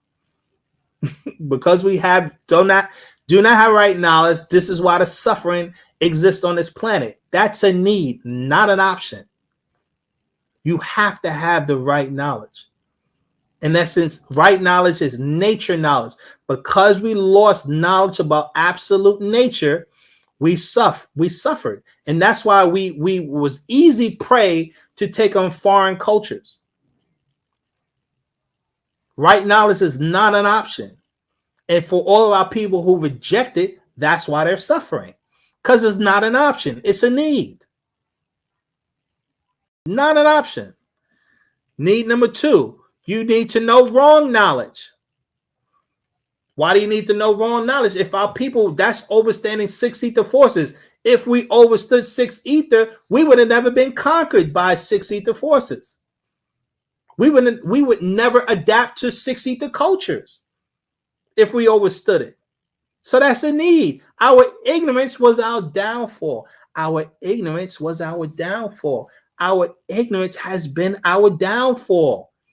So it's not an option. If you don't want to suffer, it's a need. It's a mental need. You need to understand it. Need number three, mental need number three, the need to meditate, to learn how to contact your ancestors. That is a need. We're going to continue to suffer until we learn how to make contact with the Nathar family. That is not an option. That is a mental need. Meditation is not an option.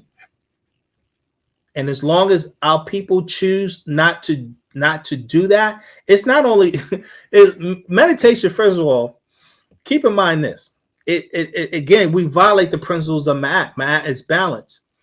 Your mind has to go into a meditative state because of the fact that it's in a conscious state all the time, where you're sending out thoughts, right? Well, you also have to receive thoughts. And that's what meditation allows you to do. It allows you to process data into the mind. But because we don't do that, we pay a heavy price because we're not getting the type of mental thoughts and mental food we should get because we don't meditate. We're always in a what they call a negative polarity. The mind is constantly in a negative polarity because it's always projecting thoughts outward. The minute you wake up, your mind is projecting thoughts outward to the time you go to sleep. The only time you really do meditation is when you go to sleep. And that's not enough, because meditation is like a conscious form of sleep, where you consciously put your mind in a relaxed state, in a blank state. And then it allows you to how can I say, this is how you get downloads from non-ether energies. It's not an option. That's what I'm saying. It's a need. Our people think it's an option. They think they don't have to do it because they don't understand the benefits. They don't understand why. How can I say, we don't understand the adversities of not having this. The need to mental need, how to concentrate. That's a need. Concentrate is what allows you to use your higher senses. Once you master the power of concentration, it's in conjunction with all of the other mental needs. You'll be able to tap into your higher senses, and that's only done through the power of concentration. So we don't have any access to our higher senses because we're not doing these things. That's why it's a need. It's not an option. You're not going to get your higher senses unless you do these things. Number 5, use the 9-mind reason, the strongest power in the universe. That's a mental need, to use reasoning, 9-mind reasoning. We call it ascending reasoning. That's a need. Because our people lost their ability to reason, again, that's why we're suffering. It's not an option, but it's 9-mind reasoning. It's called ascending reasoning. That's not an option. And number 6, the last mental need is access to your sub and super conscious awareness. This is how you become a master. That's why I read the other book I read, Materialization Right, how to connect with your oversoul. That whole book is teaching you how to develop your connection to your higher self.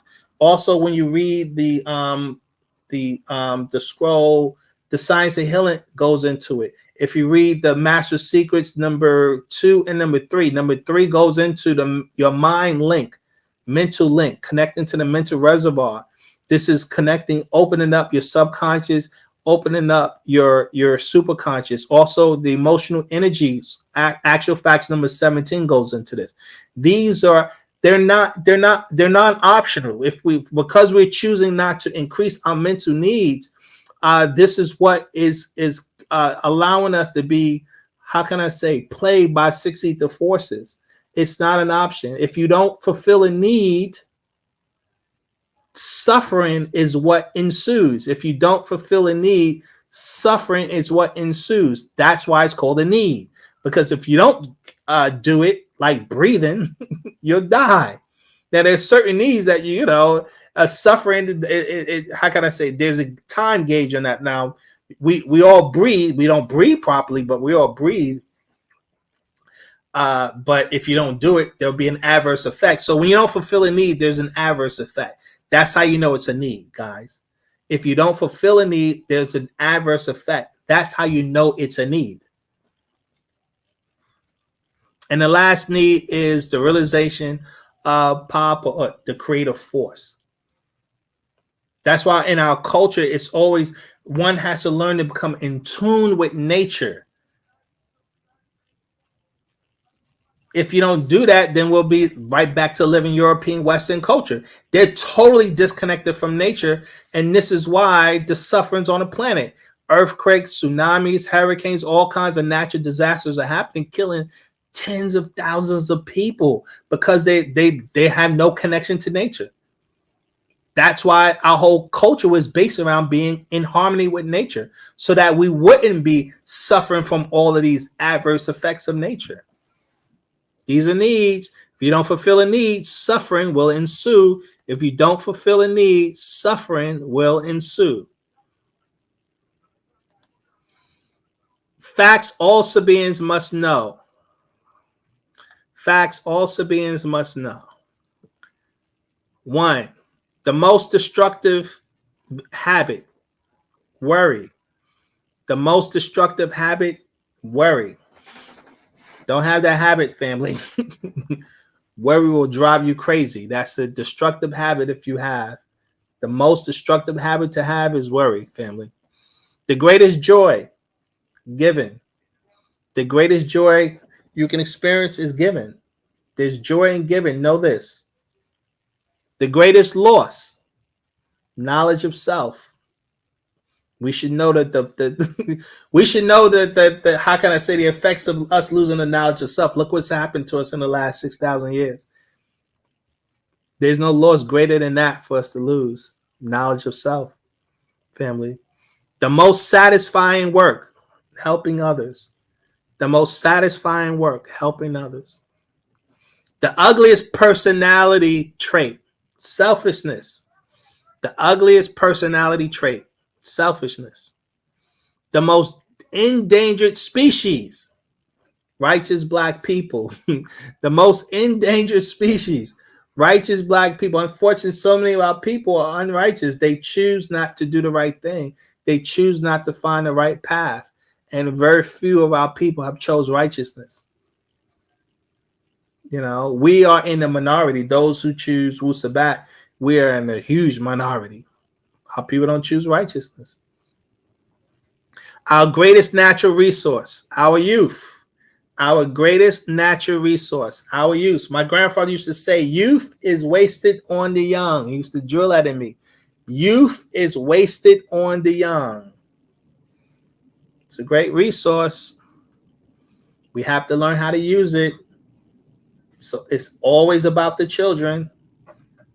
It's always about the children, but we're allowing adverse forces to get to our children. We're allowing adverse forces to manipulate and control the minds of our children. We're not influencing the minds of our children. This is why so many of our children don't want to partake in the culture, because they're being influenced by adverse forces. That's a resource. Why do you think they want our children? Because they are a resource. There's nothing greater than that resource. Our children, our youth, that is. The greatest shot in the arm, encouragement. The greatest shot in the arm, encouragement. The greatest shot in the arm, encouragement. Encouragement goes a long way. You know, talk about the good in someone, not the things you may not like, but what about the things you do like, the good things you do see. The greatest problem to overcome, learned helplessness, family. The greatest problem to overcome, learned helplessness. That's what slavery did to us. The slave mind taught the slave how to be helpless, how to depend on the master. And that's a huge problem for us to overcome. We're still dependent on the master. We've learned how to be helpless. And we have to overcome that. And it's one of our greatest problems to overcome. The most effective sleeping pill, a peace of mind. The most effective sleeping pill, a peace of mind. The most crippling failure disease, ignoring facts, family. The most crippling failure disease, ignoring facts. Ignorance is a disease. We love to ignore facts. That's a disease. The most powerful force in life, divine love, family. The most powerful force in life, divine love, family. There's nothing more powerful than Ashak. The most dangerous pariah, a liar. The most dangerous pariah, a liar. Pariah means outcast, family. For those who don't know, a pariah is an outcast. And a lying one is, that's why they become an outcast. The world's most incredible computer, the brain. The world's most incredible computer, the brain. The worst thing to be without, vivid vision and foresight, family. The worst thing to be without, vivid vision and foresight. This is one of the reasons why we can't think to build our own. We're more excited about the movie Wakanda rather than building our own, because we lost our vivid vision and foresight. We must restore it.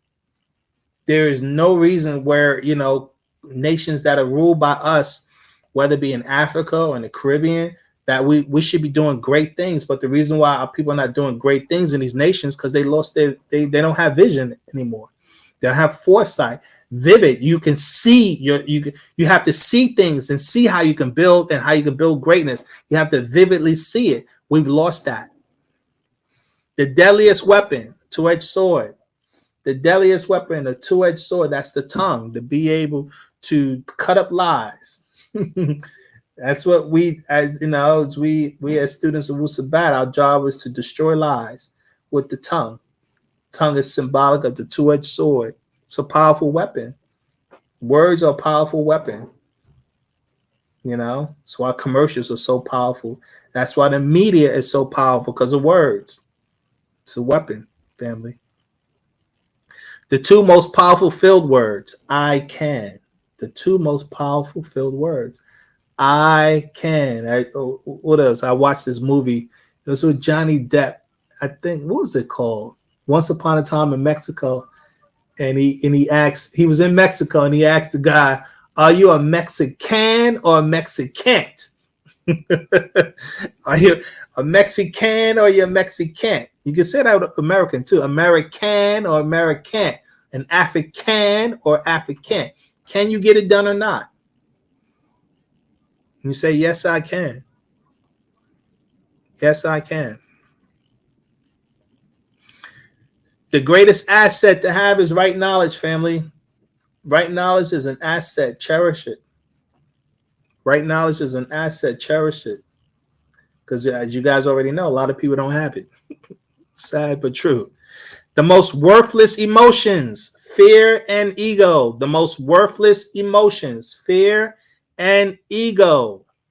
The most beautiful attire, a smile. The most beautiful attire, a smile. The most prized possession, knowing the truth, guys. The most prized possession, knowing the truth. As they say in the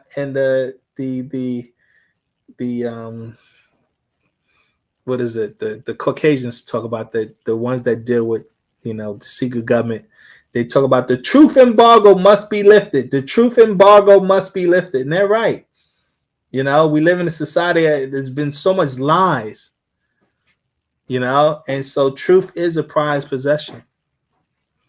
That's what they talk about in the Bible, right? When those who know the truth, it will make you free. The most powerful channel of communication, guys, meditation. The most powerful channel of communication is meditation. Meditation is how you actually make contact with your ancestors.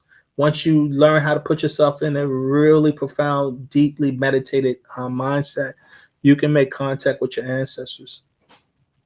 The most courageous spirit, enthusiasm and willpower. The most courageous spirit, enthusiasm and willpower. Someone who has enthusiasm and the willpower to get things done. The best type of mind, a positive one. The best type of mind, a positive one. The best type of belief, one that's based on facts. The best type of belief, one that is based on facts.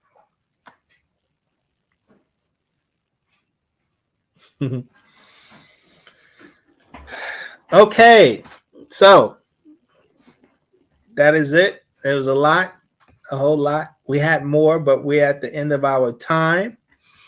Again, this is about how to be a good person. I hope you guys will take time, watch this again, take your time, analyze all of the things we went over, because we went over a lot of concepts, and all of these things is to help shape you into the better you, so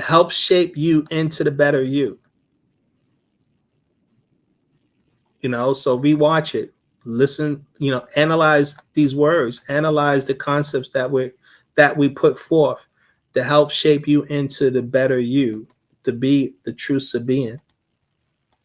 And again, guys, remember that the negative mind, it's when you're dealing with negative, the only way to conquer negativity is through positivity. The only way to conquer negativity is through positivity. So the nine mind is dealing with the positive energy. It's an energy of bliss, of harmony, of tranquility.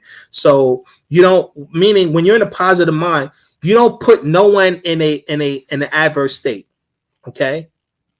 That's one of the things you maintain a harmony, because it's about vibration. So you don't want to put individuals or put people in these adverse states, because it puts them in a negative state. And when people get in a negative state, they go on attack. And unfortunately, we do that without realizing that, because we'll say things to people not realizing you may be putting someone in a negative state by what you say. And then we justify it by saying stuff like, well, I had to tell the truth. I got to tell the truth. You can't handle the truth. See, now we sound like 60. That's how the demon does us. That's how he tricks you to get you into a negative state. There is a time and place for everything. There's a way to do things. And we've lost our way. That's what Patarak is, our way. There's a way we do things, because you don't want to create a scenario of chaos. So you have to be mindful. Okay, if I say this to this individual, it's going to put them in a certain state, right? So you have to be calculative. That's where reasoning comes into play. Reasoning teaches us how to make the best possible decision to get the best possible result.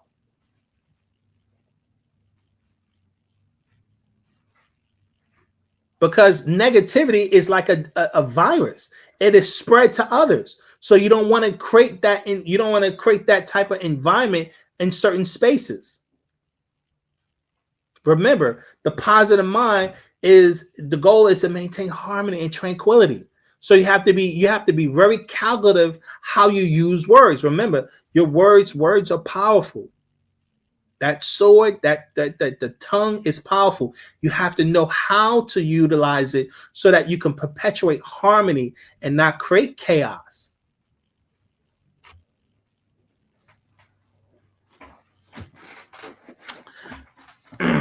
On that note, we will close out, family. We're going to do our closing prayers, right? And I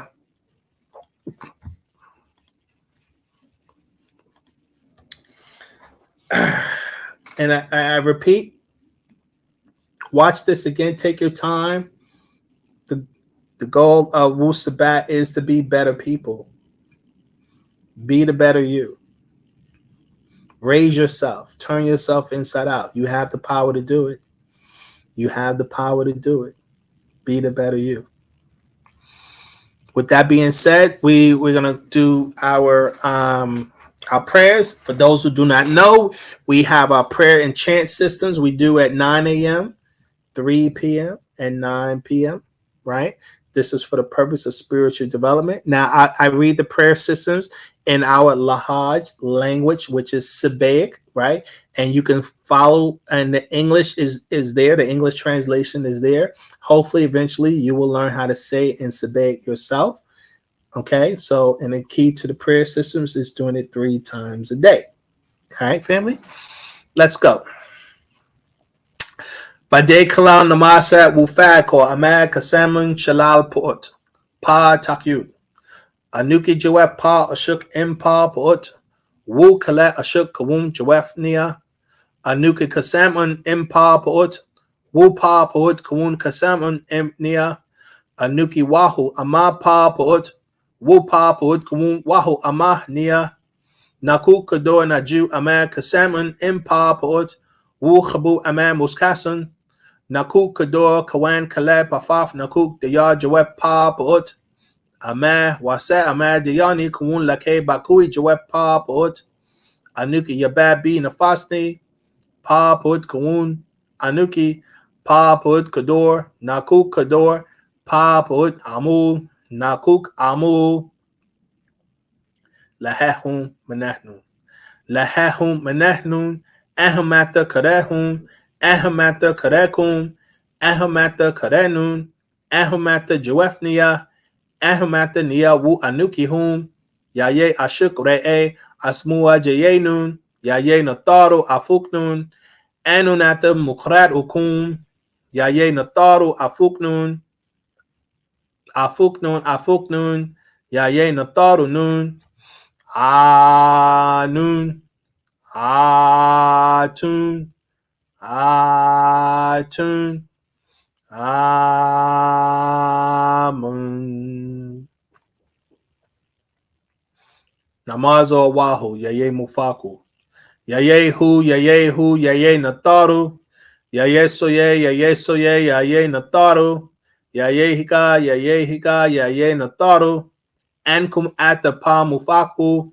Yaye hu. Yaye nataru. Ankum ata pa mufaku. Wu anun ata mukra ukum. Wu ankum ata muisanun. Yaye hu. Yaye nataru. Aro muklas nun atum re'e. Yaye hu. Yaye nataru. Namazo atu aron hu. Yaye muktamu afutnun. Ankum mana yakela dudu muslafunun. Wu muisa'unun. Mana yake sawura paba.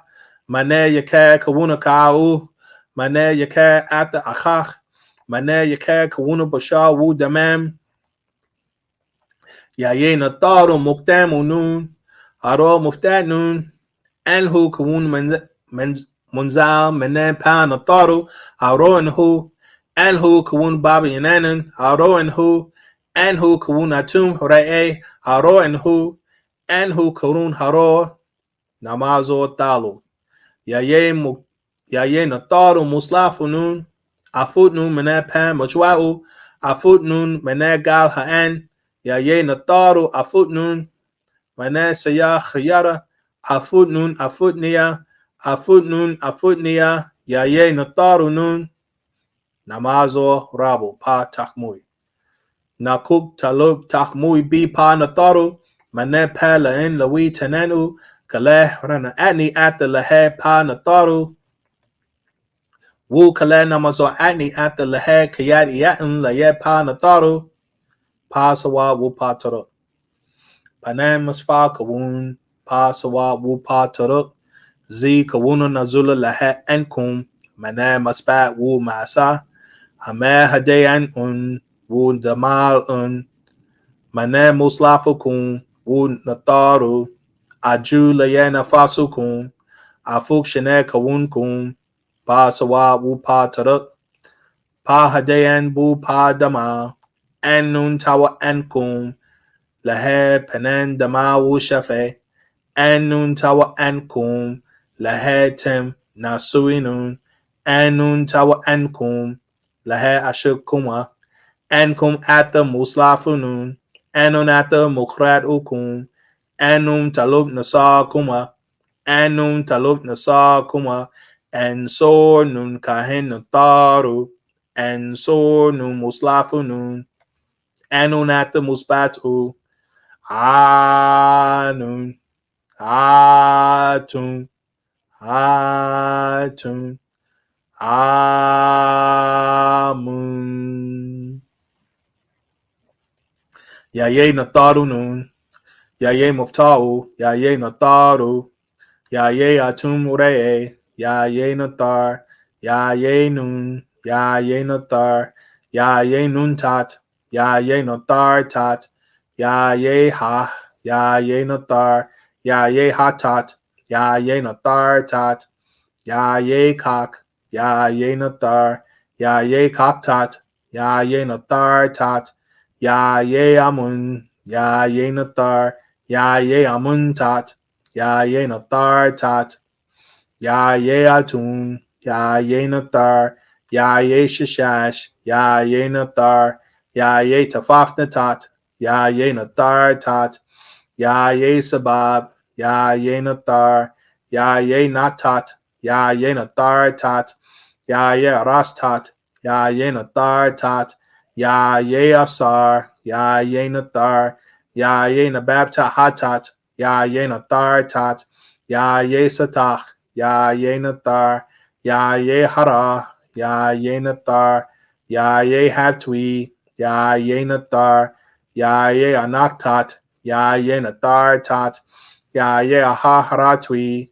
ya ye nathar, ya ye nafartun, ya ye nathar, ya ye mantu, ya ye nathar, ya ye babti, ya ye nathar, ya ye sacham tat, ya ye nathar tat, ya ye hata haratat, ya ye nathar tat, ya ye baibes, ya ye nathar, ya ye patata, ya ye nathar, ya ye basastat, ya ye nathar tat, ya ye imhatat, ya ye nathar, ya ye hu, ya ye nathar, ya ye matat, ya ye nathar tat, ya ye mahart, ya ye nathar tat, ya ye chafaf re'e, ya ye nathar, ya ye miskinat, ya ye nathar tat, ya ye re'e tat, ya ye nathar tat, ya ye intimate to you, ya ye nathar, ya ye hika, ya ye nathar tat, ya ye nathar tat, ya ye nathar tat, ya ye ma'at, ya ye nathar tat, ya ye renen tat, ya ye nathar tat, ya ye shai, ya ye nathar tat, ya ye sashat, ya ye nathar tat, ya ye mafdat, ya ye nathar tat, ya ye sabak, ya ye nathar, ya ye anak, ya ye nathar, ya ye chanun, ya ye nathar, ya ye chanas, ya ye nathar, ya ye patata nun, ya ye nathar, ya ye soye, ya ye nathar, ya ye haktat, ya ye nathar tat, ya ye amas, ya ye nathar, ya ye saraptwi, ya ye nathar, ya ye atum re'e, ya ye nathar tat, ya ye dahutwi, ya ye nathar, ya ye patata warat, ya ye nathar tat, ya ye sakatat, ya ye nathar tat, ya ye ha, ya ye nathar, ya ye naheb ka, ya ye nathar, ya ye sakar, ya ye nathar, ya ye ba, ya ye nathar, ya ye akar, ya ye nathar, ya ye imharatat, ya ye nathar tat, ya ye wapawatat, ya ye nathar, ya ye sachahataptat, ya ye nathar tat, ya ye meritat sakartat, ya ye nathar tat, ya ye soyetat, ya ye nathar tat, ya ye garatat, ya ye nathar tat, ya ye asat inu, ya ye nathar, ya ye bahatat, ya ye nathar tat, ya ye chanem tat, ya ye nathar tat, ya ye manaktat, ya ye nathar tat, ya ye chamem, ya ye nathar, ya ye mahatwi, ya ye nathar, ya ye kabesin and afaf,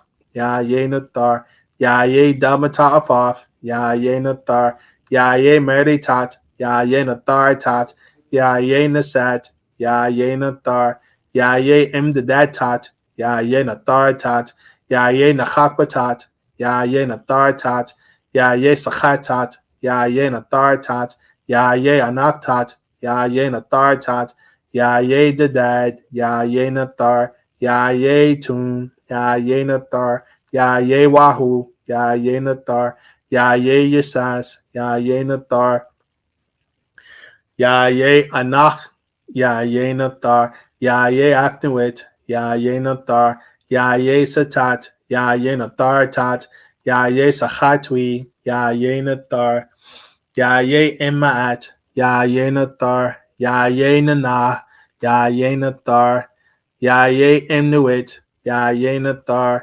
Yaye M Sataktwi, Yaye Nathar, Yaye Mugdaltat, Yaye Nathar Tat, Yaye Warahashafaf, Yaye Nathar, Yaye Maratwi, Yaye Nathar, Yaye Amun Huree, Yaye Nathar, Yehu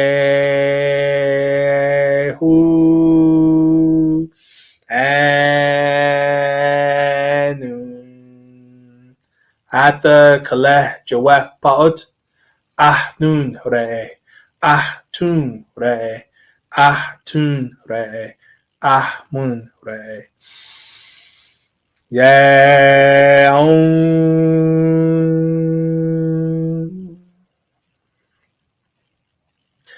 Amun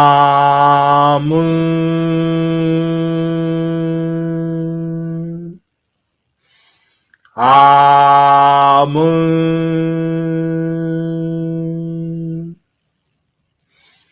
Amun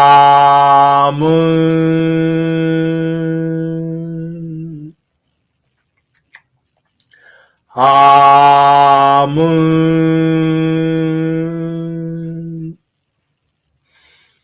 Amun